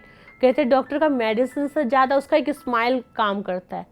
तो उस टाइम ये चीज़ हुआ था, मुझे एडमिशन नहीं लिया जा रहा था कि नहीं बचेगी। फिर वहाँ पे एक होते ना, कोई लोग होते दलाल टाइप, वो एडमिशन करवाते, पैसे लेते वो अलग से। तो उनके थ्रू एक प्राइवेट हॉस्पिटल में मेरा एडमिशन हुआ था। वहाँ पे 16 दिन में रही, वहाँ पानी टच नहीं हो रहा था बिल्कुल भी मेरे फेस पे। फिर 16 दिन में वहाँ थी, हर दूसरे दिन मेरा ड्रेसिंग होता था। ड्रेसिंग में 16,000 रुपये जमा करने हैं हर दूसरे दिन। केबिन का चार्ज अलग होता था। वो 16 दिन में 3 लाख रुपए वहाँ हमने जमा किए। लेकिन और दिन ब दिन में सड़ रही थी, मतलब आप मेरे सामने भी नहीं आ सकते हो। जल के जिसे जेली नहीं होता, ऐसा निकल गया था पूरे फेस पे, पूरे हाथों में, चेस्ट पे, मैं यहाँ तक जली हुई हूँ। पूरा मेरा गला, एक पूरा चेस्ट सब जला हुआ है मेरा, तो जेली की तरह निकला हुआ था। उस टाइम मुझे कपड़े भी नहीं पहनने देते थे, मैं सिर्फ ड्रेसिंग पे रहती थी। नीचे एक टॉवल टाइप लिपेट लिया और पूरा ऊपर सिर्फ ड्रेसिंग, और एक टी शर्ट भी नहीं पहन पाती थी, सिर्फ ड्रेसिंग पे ही रहती थी मैं, पूरे फेस पे ड्रेसिंग, जैसे एक मम्मीज़ नहीं होते वैसा मुझे रखते थे, मम्मीज़ की तरह, सिर्फ ड्रेसिंग, फेस में भी, बदन में भी ड्रेसिंग, हाथ में भी ड्रेसिंग। तो इतना बुरा हाल था कि उस टाइम डॉक्टर और मेरी मम्मी को मिलकर मुझे गंजा करना पड़ा। उस टाइम मैं थी 19 साल की, एक जवान लड़की, बाल इतने इतने, एक लड़की के लिए बहुत मायने रखते हैं, है ना, बाल वगैरह। तो उस टाइम भी मैं नहीं रोई, आप मानोगे, उस टाइम भी मैं नहीं रोई। इसीलिए नहीं रोई कि मैं रोऊंगी तो मेरी मम्मी फिर रोने लगेगी। मुझे यही था बस कि मेरे वजह से मेरी फैमिली परेशान ना हो। मुझे बिठा के मेरी मम्मी, डॉक्टर ने बिल्कुल गंजा कर दिया टोटली। उस टाइम भी मैं वहाँ पे फ़न कर रही थी कि वाह मम्मी मुझे गंजा कर दिया, कितना अच्छा हवा आ रहा है। मैं नहीं रो रही, लेकिन मेरी मम्मी मेरा बाल कटते देख के बहुत रो रही, और मेरे सामने ऐसे नहीं रोती थी, मुंह में अपना पल्लू है ना वो डाल के रोती थी। मैं देख नहीं सकती तो छुप के रोती थी, लेकिन मुझे पता चलता था कि वो रो रही है। तो मैं वहाँ भी कॉमेडी करती थी कि मम्मी कितना अच्छा, मुझे पहले पता होता तो मैं पहले गंजी हो जाती, मुझे बहुत मज़ा आ रहा है बोल के। तो उस टाइम भी ऐसा होता था। फिर 16 दिन वो हॉस्पिटल में मेरा ट्रीटमेंट चला, लेकिन सिर्फ पैसे खर्च हो रहे थे, मैं ठीक नहीं हो रही थी। वहाँ के बाद फिर मुझे सरकारी हॉस्पिटल में मम्मी ने पता किया, फिर वहाँ पे गए, वहाँ मेरा ट्रीटमेंट स्टार्ट हुआ। सरकारी हॉस्पिटल में जाते ही मुझे सबसे पहले, जैसे गाय को नहीं बाल्टी पानी उठा उठा के मारते, मुझे वैसे बाल्टी बाल्टी पानी से सबसे पहले नहलाया गया। 16 दिन एक्सीडेंट के बाद मैं नहाई, और उस दिन जैसे एक बच्चा पैदा होता है ना, आप उसको तेल मालिश वगैरह करके दूध दूध पिला के सुला जाते हो, सो जाता है, वैसा मेरे साथ हुआ। मैं नहाई, मेरा ड्रेसिंग हुआ, मतलब एक्सीडेंट के 16 या 20 दिन के बाद मैं सोई चैन से उस दिन। फिर मेरा सर्जरी से स्टार्ट हुई, पैर से स्किन काट के चेहरे पे लगाना, पैर से स्किन काट के गले पे लगाना, चेस्ट पे, मेरी दोनों थाई का स्किन 5 बार काटा गया, और फेस पे जितना स्किन आप देख रहे हो ना, ये सारा मेरे पैर से निकाल के मेरे चेहरे पे लगाया गया। मेरे हाथ में ये सब भी मेरे पैर की स्किन है, मेरे गले पे भी मेरे पैर की स्किन है, ये पूरे फेस पे मेरे थाई की जितनी स्किन है वो मेरे फेस पे लगा हुआ है, क्योंकि एक्सीडेंट के बाद सिर्फ हड्डियाँ थी मेरे फेस पे।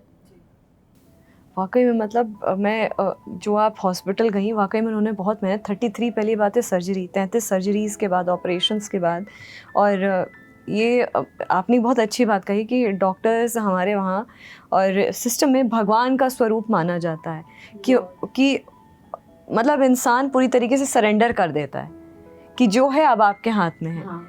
और हालांकि डॉक्टर्स के भी अपने एक लिमिटेशंस होते हैं, वो कोशिश पूरी करते हैं, और मैं कहूँगी कि बहुत मेहनत आई एम श्योर मेडिकली भी की गई होगी, आपको वापस से एक फॉर्म देने की जो कोशिश की गई होगी, वाकई में बहुत करी गई होगी। लेकिन जो 16 दिन आप प्राइवेट हॉस्पिटल में थे, जो फंड्स थे, जो पैसा था, वो कहाँ से आया? वो सारे मेरे घर से लगे, जहाँ मैं जॉब करती थी उन्होंने कुछ हद तक हेल्प की थी, और उसके बाद जो घर मैंने लिया था वो बेचना पड़ा मैं ट्रीटमेंट के लिए, घर का एक एक सामान बेचना पड़ा ट्रीटमेंट के लिए, क्योंकि एक सर्जरीज होती है ना सर्वाइवर की, हज़ारों में नहीं लाखों में होती है। एक सर्जरी मतलब 1.5 लाख रुपए, एक सर्जरी मतलब 1,30,000 रुपये, एक सर्जरी मतलब 2 लाख रुपए, लाखों में बात होती है। और आज अगर मैं यहाँ बैठी हूँ ना तो पैसों के बलबूते पे, अगर वो घर नहीं बिकता, घर की एक एक चीज़ नहीं बिकती, तो आज मैं ज़िंदा नहीं होती। तो घर बेच के, घर का आप मानोगे नहीं, एक एक सिलेंडर तक हमने बेचा है। मेरी मम्मी ने, हमें कभी अपना नाक का नहीं उतारते जब तक पति ज़िंदा होता, मेरी मम्मी ने वो तक उतार के बेच दिया मुझे ठीक करने के लिए। तो आप सोच सकते हो कि किस हालात से हम गुजरे होंगे। हर एक चीज़ बेचना पड़ा हमें हमारा ट्रीटमेंट के लिए, बहुत बुरा सिचुएशन था वो। और सर्जरीज भी बहुत बड़ी बड़ी हुई। पहले तो देखिए, मैं एक ही बात कहती हूँ कि 5 उंगली एक बराबर नहीं होती।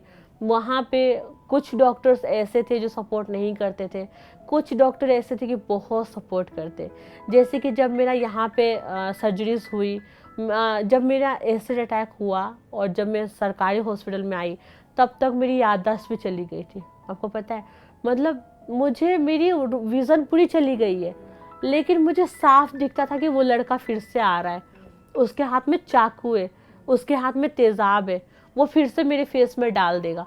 मैं ऐसे देखती थी, मुझे साफ दिखता था, लेकिन मैं टोटल ब्लाइंड हूँ, लेकिन बिल्कुल लगता था कि रियल में हो रहा है। मैं कहाँ पे काम पे हूँ, मुझे लगता था कि मैं काम पे हूँ, मैं हॉस्पिटल के बेड में हूँ, मेरी मम्मी बगल में, लेकिन मुझे सब साफ दिखता था कि रियल में सब कुछ हो रहा है। वो लड़का फिर से आ रहा है, मैं भाग के बेड के नीचे छुप जाती थी, दीवारों को मैं नोचती थी कि मुझे भागना है यहाँ से। वो लड़का फिर से आ रहा, मुझे तेज़ाब डाल देगा। मेरी मम्मी बगल में होती थी, मेरी मम्मी को कहती थी मेरी मम्मी को बुलाओ, आंटी मेरी मम्मी को बुलाओ। मेरी मम्मी कहती थी मैं ही हूँ तुम्हारी मम्मी, मैं उनको भी नहीं पहचानती थी। तो सबसे पहला तो मेरा दिमाग का जो ट्रीटमेंट है वो स्टार्ट हुआ। तो वो पहले 1 हफ्ते तक टोटली मेरा माइंड वॉश था, मतलब मैं किसी को नहीं पहचानती थी। भाग के कभी बेड के नीचे छुप जाती थी, भागती थी कभी कि दीवार को पार करके मैं भाग जाऊं। खुले में दिखता था कि मेरी मम्मी को किसी ने पकड़ा हुआ, उसको कोई पीट रहा है, ये सब देखती थी मैं। तो बहुत बहुत एक मानसिक, सिचुएशन बिल्कुल, मतलब खत्म हो चुका आपके था। फिजिकली से और इमोशनली और साइकोलॉजिकली हर तरह से वो एक बहुत ही मुझे लगता है कि हर इंसान, कोई भी इंसान हो, उसके लिए बहुत चैलेंजिंग है पीरियड। पहली बार शीशे में आपने कब देखा अपने आप को? उस टाइम तो मेरी विज़न चली गई थी, और मतलब वहाँ पे 1.5-2 साल तक कम से कम मैं उठ के बैठ भी नहीं पाई, कि बेड में ही हर चीज़, बाथरूम से लेकर हर चीज़ बेड में। तो 1.5-2 साल तक कंटिन्यू मैं बेड में रही। उसके बाद मुझे डिस्चार्ज मिला, घर गई। विजन कब वापस आया? एक्सीडेंट के 2 साल के बाद जब मुझे डिस्चार्ज मिला तब मैं ब्लाइंड ही थी। घर पहुंची जब मैं, तो मम्मी ने, उस टाइम तो मुझे दिखाई नहीं देता था, मिरर हो या ना हो कोई फ़र्क नहीं पड़ता, फील कर पाती थी खुद को टच करके। तो उंगली भी नहीं रख सकते थे फेस पे, जख्म इतना ताज़ा था। डॉक्टर ने सबसे पहला जो सर्जरी किया था, उन्होंने जितना जला हुआ वो था स्किन सारा काट के निकाल दिया था।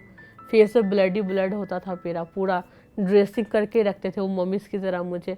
जब मैं घर पहुंची तो मुझे सबसे पहले ये बात पता चली कि उस लड़के को पकड़ के लाया गया था, जेल में 4 महीने उसको रखा। जहाँ से उसने तेज़ाब खरीदा, आईडी दिखा के उसने लिया है, ये बोल के लिया है कि उसके आर्मी कैंप में उसको ज़रूरत है।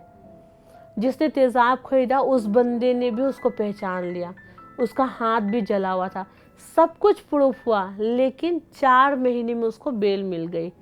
जब मैं घर पहुंची मुझे ये सब बातें पता चली, तो उस टाइम क्या था ना, मैं बोरखा पहनने लगी थी कि लोग मुझे देख के क्या बोलेंगे, डर जाएंगे मुझे देख के। ब्लैक चश्मा बोरखा में रहती थी। तो मैं थाना पहुंची मेरी मम्मी को लेके। तो मैंने जाके पुलिस वाले को सवाल किया कि सर आप 4 महीने में आपने उसको कैसे बेल दे दिया। तो पुलिस वाले का जवाब था, मैडम 4 महीने मतलब 120 दिन, आपको जिसने तेज़ाब डाला 4 महीने वो जेल में था, उसने अपना सज़ा काट लिया है।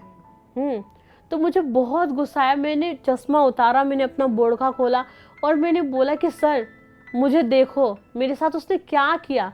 आप जो ये वर्ड बोल रहे हो कि मैडम आप मुझे काउंट करा रहे हो 120 दिन, आप उस इंसान को कर रहे हो जिसको पूरी ज़िंदगी बर्बाद हो गई है। एक लड़की का पूरा ज़िंदगी बर्बाद करने का कानून सिर्फ 4 महीने का सज़ा देता है। तो एक काम करो, जब मेरा विज़न आएगा ना, मैं उस लड़के को घसीट कर ला के आपके सामने तेज़ाब डालूंगी। मुझे 6 महीने नहीं 1 साल रख लेना जेल पे, मैं कुछ नहीं बोलूँगी। तो उस टाइम मेरी बहुत बहस हुई थी पुलिस वाले के साथ में। तो दिल से ना वो निकल गया था कि कानून कभी मेरा सपोर्ट करेगा, क्योंकि भरोसा टूट जाता है एक बार। आप देखो किस तरीके से रिप्लाई मिल रहा था मुझे वहाँ पे, है ना। तो भरोसा नहीं रहा था मुझे। फिर वहाँ से आई मैं रोते हुए कि बताओ, उसको सज़ा भी नहीं मिल पाया और मेरा सपोर्ट करने के लिए भी कोई नहीं, मेरी मम्मी थी। अब उसको हम इसलिए सज़ा नहीं दिला पाए क्योंकि बैकग्राउंड में हेल्प के लिए सिर्फ मेरी मम्मी थी और कोई भी ना पापा, ना भाई, ना कोई ख़ानदान, ना कोई गुस्ती, कोई भी साथ नहीं खड़ा, सिर्फ मेरी मम्मी। और मेरी मम्मी का फोकस था कि मैं पहले अपनी बेटी को बचाऊं, बाद में उसको हम देखेंगे। तो पूरा फोकस उनका मुझ पे था, इसलिए वो जेल से निकल गया बाहर। 4 महीने में जेल से उसको बेल मिल गई। आज तक उसकी नौकरी तक नहीं गई, आज भी वो जॉब कर रहा। आप ये सोचो। आपको सिस्टम, क्योंकि मेरा ये सवाल था, क्योंकि मैंने तभी आपसे पूछा कि क्या आपका विजन अभी कितना है? अभी 6/6 है मेरा। हाँ, अगर डॉक्टर के लैंग्वेज में कहें कोई जा रहा है आ रहा पता चलता है, कोई पास बैठा है पता चलता है, लेकिन फेस किसी का पता नहीं चलता। मतलब आप खुद को भी मिरर में देख नहीं सही देख नहीं से पाती। मैं फ़ोन चला लेती हूँ, फ़ोन में देख लेती हूँ, जूम करके मैं देखती हूँ। आप सोचो ना, मेरा एक बेटा है जो 4.5 साल का है, लेकिन उसको आज तक मैंने नहीं देखा कि वो कैसा है। जब मैं उसको रेडी करती हूँ तो मैं फ़ोटो खींच के जूम करके देखती हूँ कि मेरा बेटा कैसा दिख रहा है। आपने लीगल सिस्टम और आपने जस्टिस सिस्टम के बारे में बोला कि आपका भरोसा उठ गया उसके ऊपर से। क्या सज़ा आप चाहती हैं जिसने आपके साथ इस तरह का लाइफ एक तरह से आपकी बदल करके रख दी? क्या सज़ा चाहती हैं उसके लिए आप? देखिए, मैं जो चाहती हूँ ना सज़ा, अगर किसी इंसान ने, सिर्फ मैं अपने लिए बात नहीं करूँगी यहाँ पे, क्योंकि अभी सिस्टम कुछ अलग ही हो चुका है ना पूरे भारत का। तो जिसने रेप किया है ना, मेरा मानना है कि उसके साथ भी रेप होना चाहिए। वो तकलीफ़ जिसने उस लड़की को दिया है, उस आदमी ने, उसको भी वो तकलीफ़ फील होना चाहिए। अगर किसी ने तेज़ाब डाला है तो उसको मेन रोड में उसको भी तेज़ाब डालना चाहिए, तो उसको फांसी ना हो। उसको फांसी देके तो एक बार में हमने ख़त्म कर दिया। किसी इंसान पे अगर कोई तेज़ाब डाल रहा है तो ये नहीं कि 2014 में मुझ पे एसिड अटैक हुआ था वो ख़त्म हो गया, नहीं। रोज़ मुझ पे एसिड अटैक होता है। जब मैं खुद को फील करती हूँ ना, मुझ पे एसिड अटैक होता है। जब कोई मुझे देख के अपना मुंह फेर लेता है तब मेरे ऊपर एसिड अटैक होता है। खुद को जब मैं देख नहीं पाती हूँ तब भी मुझ पे एसिड अटैक होता है। मतलब ये हर रोज़ होता है, पिछले 10 सालों से ये रोज़ हो रहा है। तो सज़ा उसको सेम होना चाहिए, उस पर भी आप तेज़ाब डालो ताकि उसको पता चले। मैं नहीं, कानून को ये सब करना चाहिए, ताकि और भी कोई लोग हो ना, तेज़ाब डालने से पहले सोचे कि अगर मैंने ये किया तो मेरे साथ भी सेम वही होगा। मैंने किसी के साथ रेप किया तो मेरे साथ भी वही होगा। आउट ऑफ कंट्री में देखो, ज़्यादा होता है, नहीं होता है। क्यों? वहाँ का कानून बहुत सख्त है। तो ऐसा भारत में भी होना चाहिए ताकि उनका रूह कांप जाए वो चीज़ देख के। फांसी दिया वो तो एक दिन में ख़त्म हो गया, अभी तो फांसी छोड़ो, बंदे को सजा, जेल तक नहीं जा रहा है वो, आप भी बिंदास नौकरी कर रहा है। तो कानून। आपने इस केस को फिर आगे फॉलो अप किया, थाने गई, पता किया कि सर मेरे केस का क्या हुआ। लीगल सपोर्ट लिया आपने?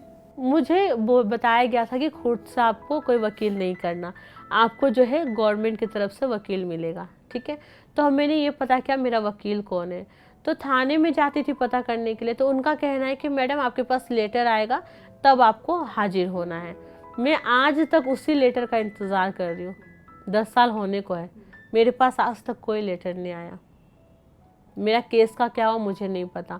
जितनी बार मैं थाने गई पता करने के लिए, उनका यही कहना है कि कोर्ट में चला गया, वहाँ से आपके पास इन्फॉर्मेशन आ जाएगी। और आज तक ना वो केस चालू है, क्या हो रहा है कुछ भी नहीं पता। अच्छा रेशमा, ये जो पूरा इंसिडेंट आपके साथ हुआ, इसमें कभी ऐसा लगा कि हिम्मत हार गई हूँ? हुआ था एक बार, जब मैं घर पहुंची और मैं आँख का डॉक्टर हमने स्टार्ट किया। मेरी मम्मी की, मेरी बेटी का आँख, मतलब एक भी आँख का विज़न आ जाए, मतलब पूरी ज़िंदगी बाकी है ना अभी तो हम बहुत सारे डॉक्टर के पास गए। ऐसा कोई डॉक्टर नहीं है मतलब इंडिया में जहाँ हम गए नहीं। नेपाल, दिल्ली, मुंबई, हर जगह मेरी मम्मी मुझे लेके गई। तो कोलकाता गई थी मैं एक बार, तो वहाँ एक डॉक्टर के पास मम्मी गई लेके मुझे। तो उनसे मम्मी ने सवाल किया कि सर हमने सुना है कि कॉर्नियर चेंज होता है आँखें, अगर कोई डोनेट करे तो हम लगा सकते हैं, तो अगर ऐसा कुछ होता है तो क्या आप मेरी बेटी को लगा सकते हैं? तो डॉक्टर का जवाब था कि मैडम मतलब आँख कोई आलू पोटल और मूली नहीं है कि बाज़ार से खरीद कर आपकी बेटी की आँख में लगा दे और ठीक हो जाएगी। उनका आँख नहीं ठीक हो सकता, ऐसा उनका जवाब था। मैं कहती हूँ ना, हर 5 उंगली एक बराबर नहीं होती, हर डॉक्टर, हर पुलिस भी एक जैसा नहीं होता।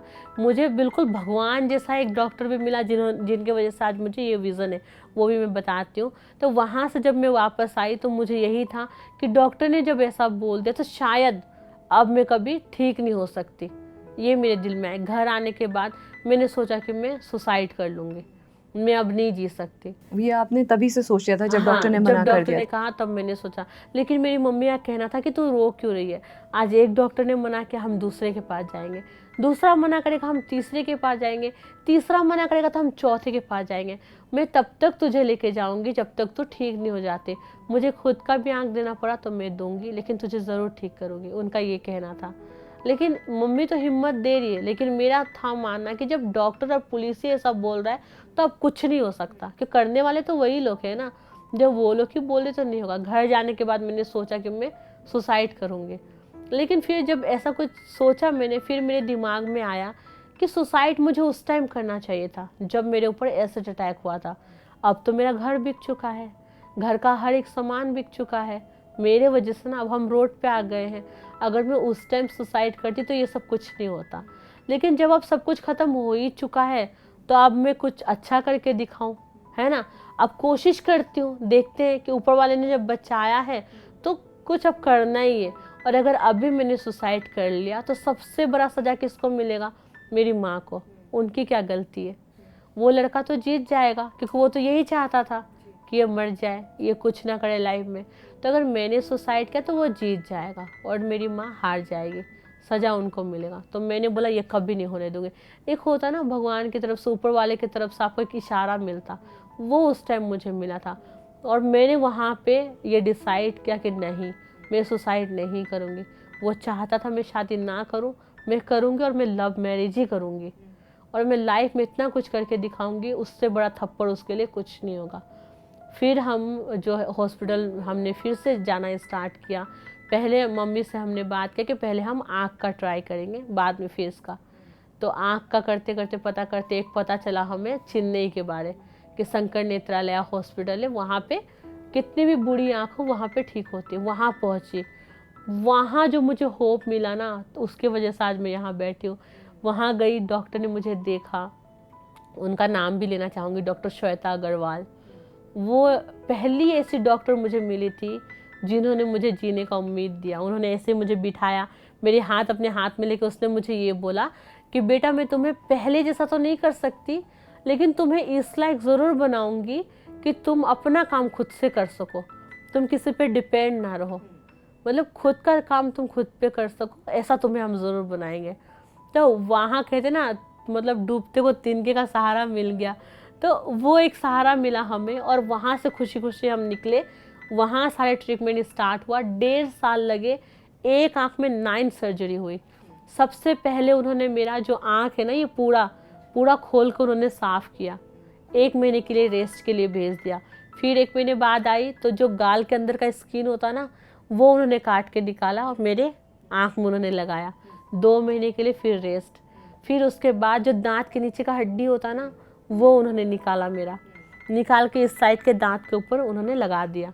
3 महीने के लिए रेस्ट। फिर उसके बाद ये दांत के ऊपर जो लगा है मसूड़ा, यहाँ तक मेरा नहीं है।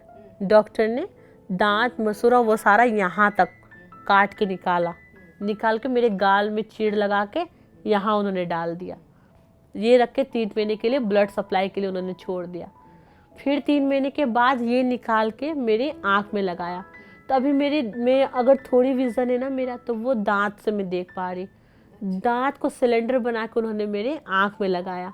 और ये जो ब्लैक लेंस आप लोग देख रहे हो, ये कांच का है आर्टिफिशियल, इसके पीछे मेरा दांत लगा हुआ है। 1.5 साल तक ये सर्जरी मेरी चली और फाइनली वो दिन आया कि मेरा थोड़ा सा विज़न वापस आया। और एक एक प्रोसेस, एक एक स्टेप पे वो आपको समझाती रही होंगी कि मैं अब ये कर रही हूँ, इससे आपका ये होगा, इससे ये होगा, एक एक स्टेप सब वो समझाती रही। क्योंकि आपने बहुत कम शब्दों में बहुत अच्छी तरीके से समझा दिया कि सर्जरी कैसे परफॉर्म हुई। हाँ, तो इसका मतलब उन्होंने आपको डिटेल में समझाया होगा कि हर एक स्टेप, हर एक चीज़ वो बताते थे। उन्होंने कभी झूठ भी नहीं बोला मुझसे कि हम तुम्हें सुंदर कर देंगे, हम अच्छा कर देंगे। उन्होंने पहले ही बोला कि तुम ऐसी ही दिखोगी, लेकिन हाँ आँख हम तुम्हें ऐसा कर देंगे। तो सच बोल के किया ना, तो वो हिम्मत मिला मुझे और मैंने भी उनके साथ कोऑपरेट किया, उन्होंने मेरा साथ दिया। फिर 1.5 साल बाद मेरी पट्टी खुली आँख की और मुझे मतलब लाइट पता चलने लगा, कोई आ रहा जा रहा पता चलने लगा। तो उस टाइम क्या हुआ, 1.5 साल के बाद, जब एक्सीडेंट के 2 साल के बाद ये हुआ मेरा, मतलब 2014 मेरा एक्सीडेंट हुआ था, 2016 लास्ट में मुझे विज़न मिला मेरा। और फिर वहाँ से हॉस्पिटल से मेरी मम्मी ने बोला अब हम घर चलते, तो मैंने बोला नहीं, मुझे घर नहीं जाना, मैं घर तभी जाऊंगी जब मेरे हाथ में मैं जॉब करूंगी, मेरी सैलरी होगी, तब मैं घर पे आऊंगी। तो हॉस्पिटल से मैंने अपनी मम्मी को घर भेजा, वहाँ से मैंने किसी से कांटेक्ट किया, एनजीओ वगैरह, मतलब हॉस्पिटल में मिले थे कुछ लोग, उनसे पता लगाया। फिर मैं बोली कि सबसे पहले ट्रेनिंग लेना है, क्योंकि जब हम नॉर्मल होते तो हम कोई भी काम कर सकते। एक्सीडेंट के बाद अब मैं एक ब्लाइंड हूँ, तो ब्लाइंड में काउंट होती हूँ, हैंडीकैप। तो ये लाइफ में कैसे जीऊँगी, कैसे आगे बढ़ूँगी, उसके लिए भी मुझे तैयारी करनी थी। तो मेरा था कि मुझे पहले मोबिलिटी ट्रेनिंग लेना पड़ेगा। तो उसके लिए पहले मैं मुंबई गई, वहाँ जाके मैंने एक फ़ोटोशूट वगैरह करवाया, फ़ोटोशूट का ऑफ़र आया था, वो किया मैंने। वो करने के बाद मैं बेंगलोर चली गई। बेंगलोर में 2 साल थी, 1 साल पूरा मैंने इंग्लिश का कोर्स किया, कंप्यूटर कोर्स किया, मोबिलिटी ट्रेनिंग ली, मैं अकेले कैसे चल फिर सकती हूँ, खुद खाना कैसे बना सकती हूँ, कंप्यूटर कैसे चलाऊँगी, फ़ोन कैसे चलाऊँगी, 1 साल में खुद को तैयार किया। वहीं से फिर मुझे जॉब लगी, कॉल सेंटर में इंटरव्यू दिया मैंने, वहीं सेंटर से मुझे जॉब लगी, मैंने जॉब किया। जब मुझे सैलरी मिली तब मैं घर पे गई। खुद से आप घर गई थी? खुद से गई थी, खुद से ट्रैवल करना स्टार्ट किया। ट्रेन में भी अकेले ट्रैवल किया, हाथ में मेरी छड़ी होती थी शादी से पहले, वो छड़ी ही मेरा दोस्त था, उसी को लेकर रोड पार करना, हर जगह जाना, मार्केट जाना, स्टेशन जाना। स्टेशन जाती थी, जिस कैब में जाती उनको बोलती थी भैया कोई पुलिस वाले तो वहाँ तक छोड़ दो, वहाँ जाके फिर पुलिस वालों से हेल्प लेती थी कि मुझे मेरा ये टिकट है, वहाँ मुझे बिठा दो। फिर वहाँ पे कुली वगैरह था, वो हेल्प करता था। फ्लैट में करना है तो वहाँ भी हेल्प लेती थी। खुद से अकेले मैंने सब शुरू किया कि मुझे डिपेंड नहीं रहना किसी पे। और ये लाइफ आपकी पहले की ज़िंदगी से बिल्कुल अलग? बिल्कुल अलग, सबसे अलग, एकदम अकेली, कोई नहीं। साथ में डर भी होता था कुछ हो ना जाए, गाड़ी से धक्का ना लग जाए, लेकिन फिर भी एक जीत थी कि पीछे पलट के नहीं देखूंगी। अब इतना आगे जाऊंगी कि उस इंसान को देख के शर्म आए कि मैंने क्या किया और ये क्या कर रही है। मतलब मेरा था कि मैं इतना कुछ कर लूँगी ना लाइफ में कि उसके लिए यही सबसे बड़ी थप्पड़ होगी एक। बस मैं ये नहीं चाहती थी कि मुझे तेजाब डालता मैं भी डाल दूँ, नहीं।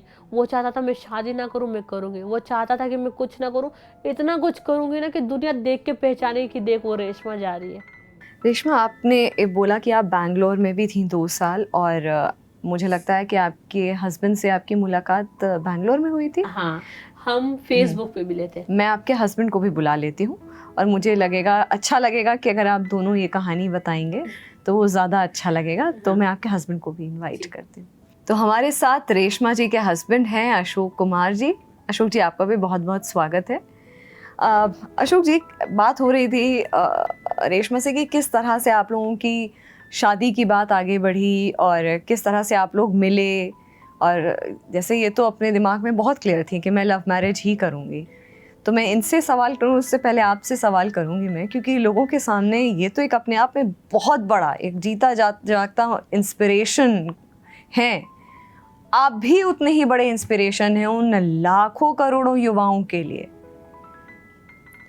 तो अशोक, आपने कब मिले रेशमा से, कब आपको लगा कि आपको इनसे शादी करनी चाहिए? पहले तो फेसबुक में देखा था मैम, तो ऐसा नहीं, तो पहले लगा था कि कुछ एक्सीडेंट हुआ है, नहीं पता था कि एसिड अटैक हुआ है या कैसे। तो बात की, मैसेज किया, धीरे धीरे बात हुई, फिर इन्होंने बताया कि मुझ पे एसिड अटैक हुआ है। तो मैंने ये कुछ नहीं किया कि मैं करूँगा। मैंने बोला कि मैं आपसे शादी करना चाहता हूँ। एक होता है ना कि आप किसी को एक बार देखो तो आपको दिल से आवाज़ आती कि हाँ यही है। तो मैंने इनको यही बोला, तो ये बोले कि मैं नहीं कर सकती आपसे शादी, मैं आपकी लाइफ नहीं ख़राब कर सकती। तो मैंने इनको पूछा कि ऐसा क्यों है, तो इन्होंने बताया कि ऐसे ऐसे करके मैं देख नहीं सकती, मुझ पे एसिड अटैक हुआ है, तो पहले तुम देख लो एक बार। फिर वीडियो कॉल्स पे बात हुई, तो 4-5 महीने ऐसे ही बात हुई। फिर इन्होंने बोला कि चलो फ़ोन पे और है, तुम एक बार मिल लो। तो मैं बेंगलोर गया, पंजाब से सीधा बेंगलोर गया, इनको मिला। आप पंजाब से? जी मैम, मैं पंजाब से हूँ। तो बेंगलोर में जाके मैं इनके साथ रहा। तो जैसे पीजी में रहती थी, मैं भी अलग पीजी में रह लिया। फिर इन्होंने जहाँ जॉब करती थी वहाँ जॉब लगवाई। आपने वहाँ पे जॉब भी करी जी जहाँ मैम, ये हम जॉब दोनों करते ने थे? साथ में जॉब करी। हम दोनों जब टाइम मिलता था तो घूमने चले जाते थे।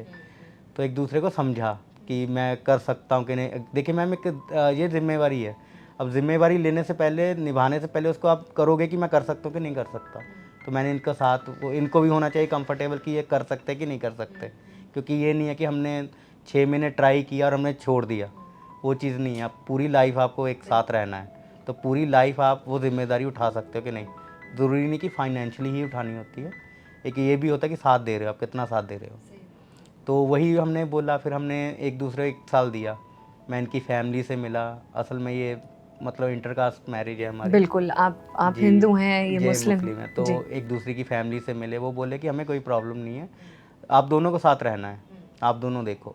तो फिर मैं अपनी फैमिली से मिला, उसके बाद फिर हमने मैरिज की। आपकी फैमिली मान गई थी? जी मैम। एक ही बार में मान गई जी, थी? एक ही बार में मान गए। जैसे कि एसिड सर्वाइवर्स को लेकर के, एसिड अटैक सर्वाइवर्स को लेकर अलग अलग मिथ्स हैं, भ्रांतियां हैं, मिसकॉन्सेप्शंस हैं। ऐसे में कभी आपको नहीं लगा कि क्योंकि अब हर लड़के को लगता है, देखिए जैसा मेरे शो से पहले भी आपसे बात हो रही थी कि बहुत कम लोग होते हैं जो इस तरीके से एक्सेप्ट होता है।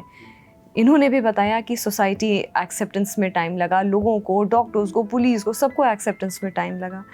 आपने खाली इनको ही क्यों चुना? मैम, एक होता ना कि देख के दिल से आवाज़ आती कि बस यही है। मैंने आपने इनकी वो नहीं देखी, कमियां नहीं देखी। तो आपने जो फेसबुक पे इनकी पिक्चर देखी थी वो अटैक के बाद वाली पिक्चर देखी थी, और आपको वो पिक्चर देख के इनसे प्यार हो गया? जी मैम।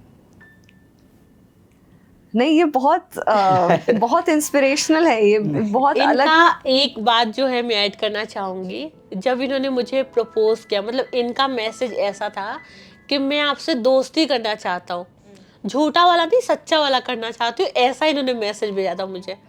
तो मैंने बोला कैसा बंदा है, क्या लिख के भेजा कि झूठा वाला नहीं सच्चा वाला करना चाहता हूँ।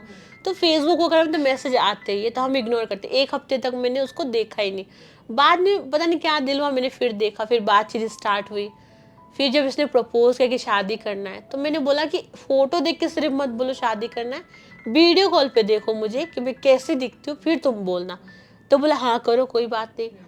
तो जब वीडियो कॉल आया, मैंने ना अपना चश्मा वगैरह हटा के, जैसे मैं हूँ ऐसे ही मैं उसके सामने बैठी। तो मुझे देख के बोला, देख के चुप है, बोलता हाँ तो क्या हुआ, अच्छी तो दिख रही हो। मैं बोली कि मैं नॉर्मल नहीं हूँ, जैसे सारी लड़कियां नॉर्मल होती, मैं ऐसे नहीं हूँ। तो क्यों, तुम्हें कोई पूछ लगी है, तुम्हें सींग है, दिखाओ मुझे। तो मैंने बोला यार मजाक की बात है, जिंदगी भर का सवाल है, अच्छी मैं नहीं हूँ नॉर्मल। तो बोला कि एक चीज़ बता, अगर ये चीज़ शादी के बाद होती तो क्या मैं छोड़ देता? अगर तुम्हारी जगह मुझ पर एसिड अटैक होता शादी के बाद, क्या तुम मुझे छोड़ देती? इनका जो ये लाइन जो था, मतलब वो जो एक मोमेंट था, उसी टाइम इन्होंने दिल जीत लिया मेरा, और मैंने बोला कि इसी से शादी इसी करूं। से कर लेती हूँ। तो इनका जो बात करने का तरीका, इनका तो बहुत दिल को छुआ, मतलब कि ये चीज़ अगर शादी के बाद होती तो क्या तू मुझे छोड़ देती या मैं तुझे छोड़ देता?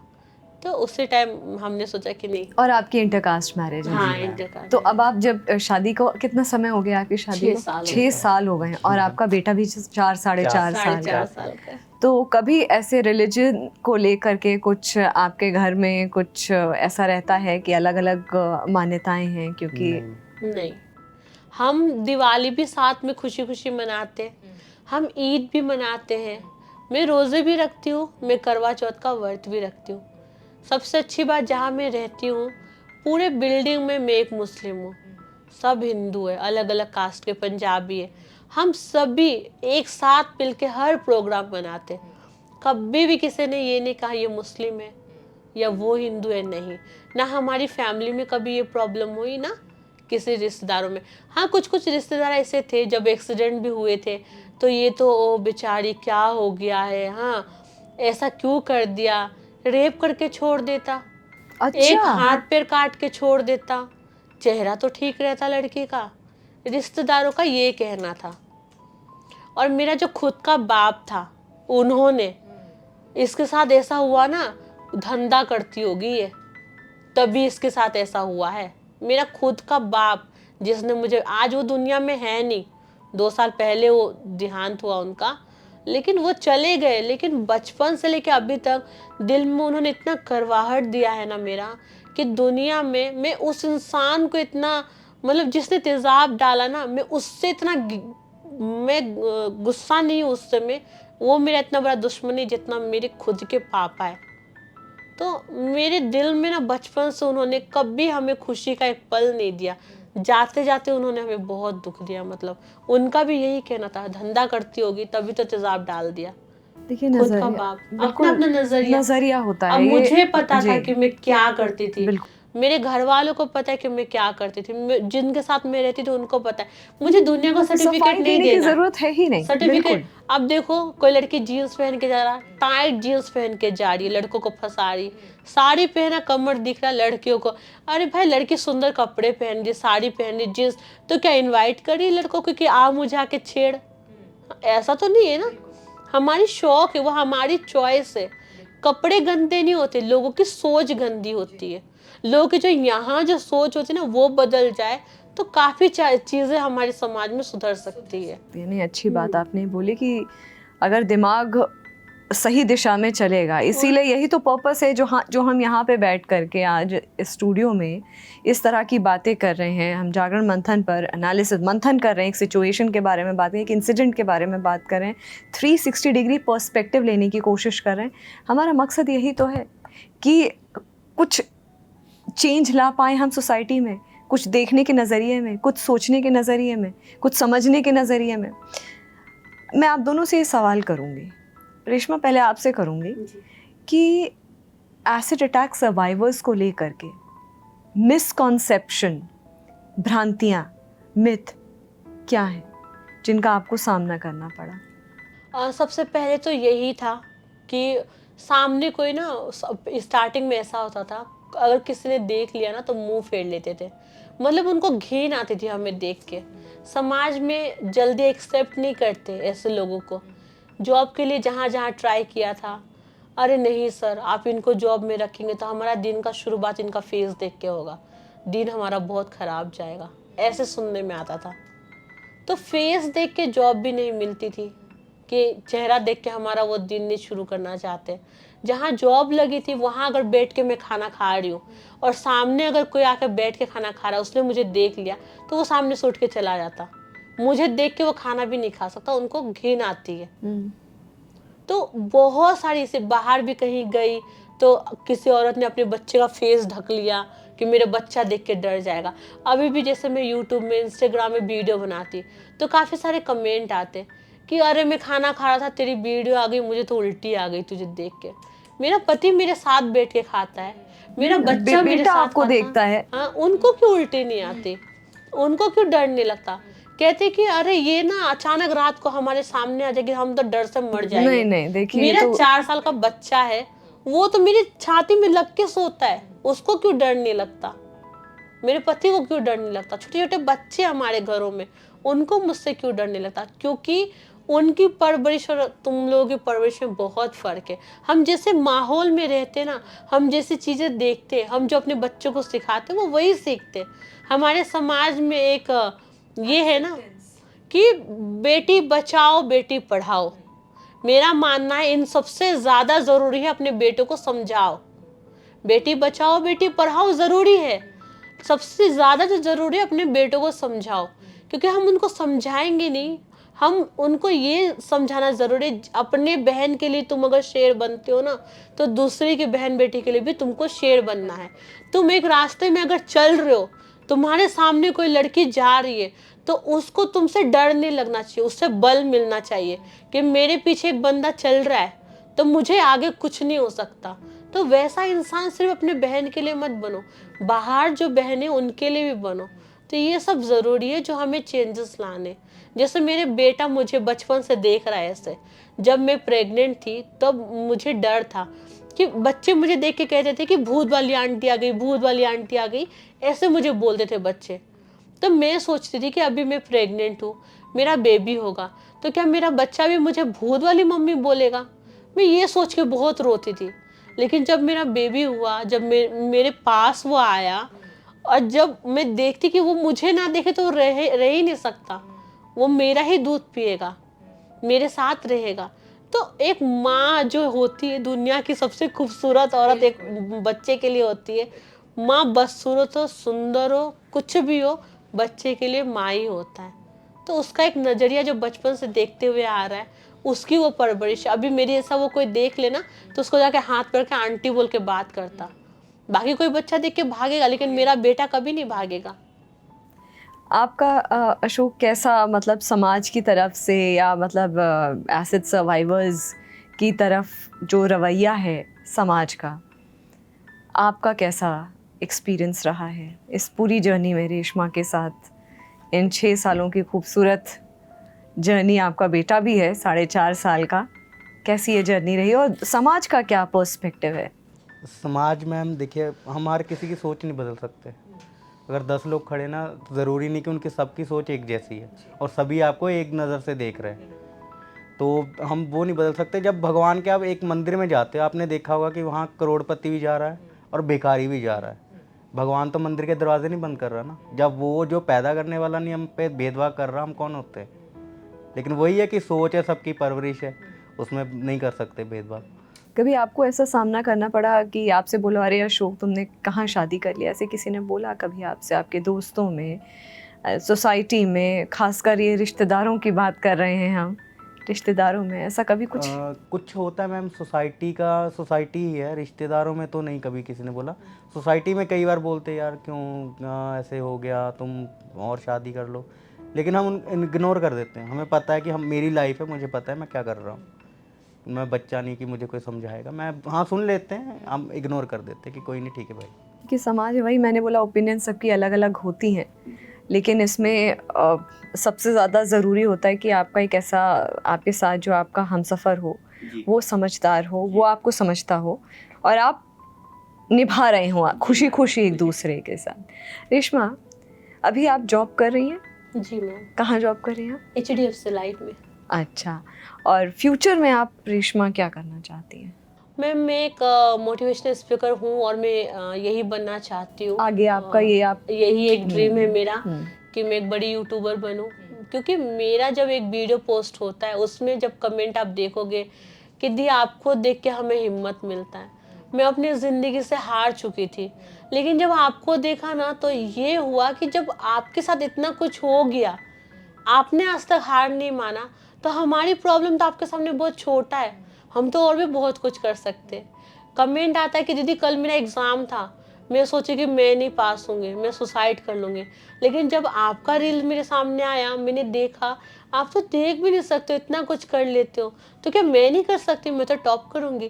तो ऐसी ऐसी चीज़ें अब होती है ना मेरे साथ, तो मैं सोचती हूँ कि शायद ऊपर वाले ने इसीलिए मुझे ज़िंदा रखा है कि मैं और हज़ारों लोगों के लिए एक इंस्पिरेशन बनूँ। तो एक ही मोटिव है मेरा कि मैं इतना आगे बढ़ूँ। और पिछले 7 साल से मैं यूट्यूब, इंस्टाग्राम, फेसबुक में काम कर रही हूँ और अभी चलो लाखों में मेरे फैमिली बन चुके हैं, लेकिन आगे भी मैं चाहती हूँ कि मिलियंस में हो और इसके थ्रू मैं आगे बढ़ूँ। तो एक यही ड्रीम है कि मैं और भी आगे बढ़ूँ और लोगों तक मेरा वीडियो पहुँचे, वो मुझसे जुड़े। और मेरी ऐसे लोग जिनको जॉब नहीं मिलता है, बहुत मुश्किल एक हैंडीकैप, एक सर्वाइवर को नौकरी मिलना, चेहरा खराब लेके जॉब करना, तो ऐसे लोगों के लिए मैं खुद जैसे मेरी बहनें मेरी ऐसे, उनके लिए मैं कुछ कर सकूं, उस लाइफ में बनना चाहती हूँ। वाकई में रेशमा, कई बार ऐसा होता है कि ये छोटी छोटी चीज़ों से लोगों को लगता है कि अरे हमारी मुसीबत कितनी बड़ी है, हमारी ये प्रॉब्लम कितनी बड़ी है, जॉब चली गई या एग्ज़ाम में पास नहीं हो पा रहे हैं या फैमिली में टेंशन्स हैं, डिप्रेशन, एंग्जाइटी। लेकिन देखिए ना, कितनी खूबसूरत बात आपने कही कि मतलब जज्बा देखिए आप, मतलब कि ये जज्बा अगर ज़िंदगी के लिए है, कोई ना कोई तो पर्पस होगा ना कि हम ये लाइफ जी रहे हैं, हम इस दुनिया में आए हैं। बिना पर्पस के तो मुझे लगता है कि पत्ता भी नहीं एक उगता है एक पेड़ पे, बिल्कुल भी नहीं। हर किसी का कोई ना कोई पर्पस होता है और मुझे लगता है अगर ये पर्पस समझ लेंगे हम तो चीज़ें बहुत आसान हो जाएंगी। इतनी फ्रिवलेस या इतनी कम वैल्यूबल लाइफ ज़िंदगी लगेगी नहीं। ज़िंदगी बहुत खूबसूरत, बहुत बड़ी चीज़ है, बहुत बड़ी चीज़ है मैम। देखिए सबसे ज़रूरी होता, जो भी ये वीडियो देख रहे हो उनको ये जानना ज़रूरी है, फैमिली सपोर्ट होना सबसे बड़ी बात है। देख कोई मैंने देखा है अपने ज़िंदगी में कि कुछ लोग होते हैं जो अपने बच्चों को इतना सपोर्ट नहीं करते। बच्चे ऐसे अपने माँ बाप से हर चीज़ शेयर नहीं कर सकते, लेकिन हमारा बॉन्डिंग ऐसा, पहले जब मेरी शादी नहीं हुई थी, मेरी मम्मी के साथ मैं हर एक चीज़ शेयर कर सकती थी। उन्होंने हमें छूट भी दे रखा था कि तुम्हें जो मर्जी करो, लेकिन अपनी लिमिट में। तो हमने कभी वो लिमिट पार नहीं किया, ठीक है। और शादी के बाद मेरे पति ने भी मुझे ऐसे ही छूट दिया हुआ है, तुम्हें जो करना है करो, लेकिन अपनी लिमिट में। पहले मेरी मम्मी ने मुझे संभाला, शादी के बाद अब मेरे पति मुझे संभाल रहे। लेकिन मेरा बैकग्राउंड सपोर्ट है, मेरी मम्मी का था पहले, और शादी के बाद अभी 6 साल से मेरे पति का है। तो फैमिली सपोर्ट सबसे बड़ी बात है। आप अगर अपने बच्चों को सपोर्ट करोगे, उसकी चीज़ों को आप समझोगे, तो ही वो आगे बढ़ सकता है निकल के, है ना। तो ये सपोर्ट बहुत ज़रूरी है।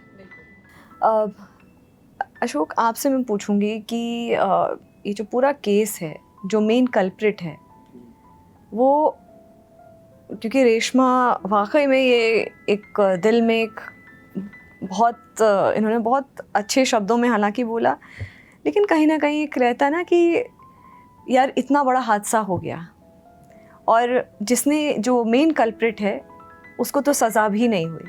आप इस केस को आगे कैसे परसू करना चाहेंगे, क्या कर रहे हैं?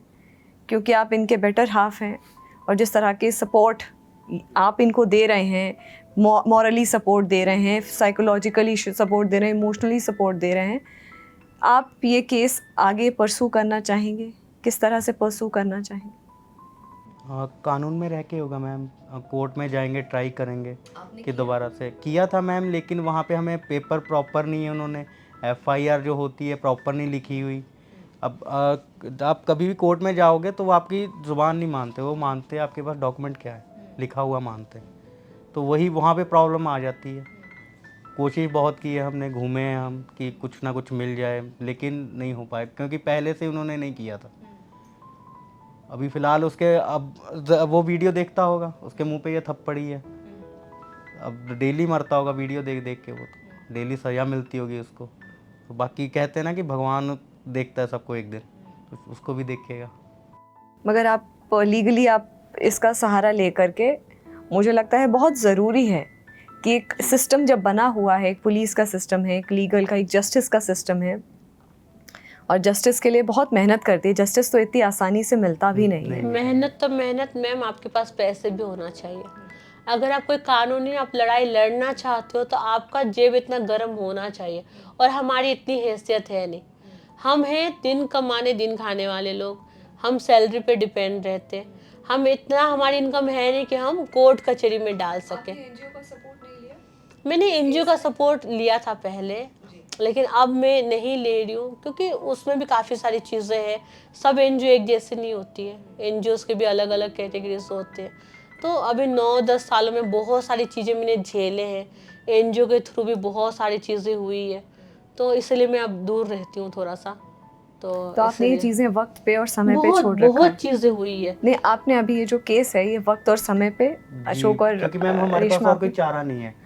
अब अगर हम कोर्ट में भी जाएंगे, सबसे पहले वो क्या मांगते हैं कि डॉक्यूमेंट क्या है आपके पास, आपको क्या प्रूफ क्या कि उसने किया है। प्रूफ अगर वो पहले से कलेक्ट होते, प्रॉपर होता तो अभी तक हो जाता। अब हमें अगर हम अभी भी करना चाहें नहीं हो सकता, क्योंकि और जो पुलिस वाले ने जो केस हैंडल करे था वो भी वहाँ से ट्रांसफ़र हो गया। अब उन्होंने नहीं किया। हम गए थे तो हमने, वो वहाँ ऑफिसर हैं वो अच्छे हैं, उन्होंने बोला कि मैं पूरी कोशिश करूँगा। आप कितने दिन हो? हमने बोला 1 हफ़्ता है। तो 1 हफ़्ते तक बेचारे ने ढूंढा बहुत, फिर उनका खुद ही फ़ोन आया, हमने नहीं किया, कि सर मुझे ना नहीं मिल रहा। मैंने बहुत कोशिश की है, आपका एक भी पेपर, एक भी FIR नहीं है। अब उन्होंने पैसे लगा के या कैसे, हमें नहीं कह सकते कैसे क्या किया, नहीं है। आगे फ्यूचर आप कैसा देखते हैं रेशमा के साथ? मैम फ्यूचर अच्छा ही देखते हैं। क्या आपके ड्रीम्स हैं जो आप रेशमा के साथ फुलफिल करना चाहते हैं? ड्रीम्स मैम एक हम ना देखते हैं, जैसे हमें तकलीफ़ होती है ना, हम लोगों के भी देखते हैं कि यार ये पढ़ नहीं रहे बच्चे, छोटे छोटे देखते हैं घूमते हुए, कुछ लेडीज़ देखते हैं जो बेचारी वहाँ पे घूम रही है ऐसे अपने बच्चों को लेके। तो हम इतना कर रहे हैं कि हम इतने जो हो जाएं कि उनको आगे रोज़गार दे सके, पढ़ाई दे सके। अगर एक को नहीं पढ़ा, 10 को नहीं पढ़ा सकते, हम एक को पढ़ाएं, हमारे लिए वही बहुत होगा। एक अगर एक पढ़ के 10 को पढ़ा रहा है वही बहुत है। नहीं, बहुत बहुत बहुत आपको इस चीज़ के लिए शुभकामनाएं। और मुझे लगता है कि जब आपका आपका इंटेंशंस बहुत नेक होते हैं, जब आपको पीछे की जो आपको कुछ काम करने के पीछे की जो फोर्स होती है वो बहुत नेक होती है, तो वो फुलफ़िल भी होता है। इस इंटरव्यू को ख़त्म करने से पहले रेशमा, मैं एक बात ज़रूर आपके साथ शेयर करना चाहूँगी कि मैंने सोचा ये मेरे करियर में पहली बार, इतने 16-17 सालों में पहली बार हो रहा है कि मैं एक एसिड अटैक सर्वाइवर के साथ इंटरेक्ट कर रही हूँ। तो हालांकि आप तो बहुत ही कॉन्फिडेंट और बहुत ही आप एनर्जी के साथ आए थे, लेकिन मेरे मन में बहुत सारे विचार चल रहे थे कि मैं कैसे, क्योंकि एक बुरा फेज़ होता है जो इंसान जी चुका होता है, और मुझे ऐसा लगता है कि बार बार उसको जीना वो बहुत तकलीफ़दायक होता है, और सवाल ऐसे होते हैं जो आपको वापस उस टाइम पीरियड में कहीं ना कहीं ढकेल देते हैं। तो मेरे लिए बहुत चैलेंजिंग था, मैं घबरा भी रही थी, मैं सोच रही थी मैं कैसे करूँगी, स्टोरी आपकी इतनी तकलीफ़ देने वाली है कि मैं खुद भी घबरा रही थी, मुझे हेडेक हो रहा था। मैंने कहा कैसे करूँगी, कैसे मैं आपको उस लेवल तक ले करके आऊँगी कि आप फिर से उस चीज़ को रिलिव करें। मगर आपने मेरा साथ बहुत अच्छे से दिया, आप दोनों ने बहुत अच्छे से दिया, मुझे पता ही नहीं चला कि कब ये इंटरव्यू पूरा हो गया। और उम्मीद करती हूँ कि हमारे ऑडियंस के लिए बहुत अच्छा content in terms of motivation and inspiration ज़िंदगी के लिए निकल करके आया होगा। Thank you so much Reshma, thank you so much Ashok. और फ़िलहाल जागरण मंथन में इतना ही, मुझे दीजिए इजाज़त, नमस्कार।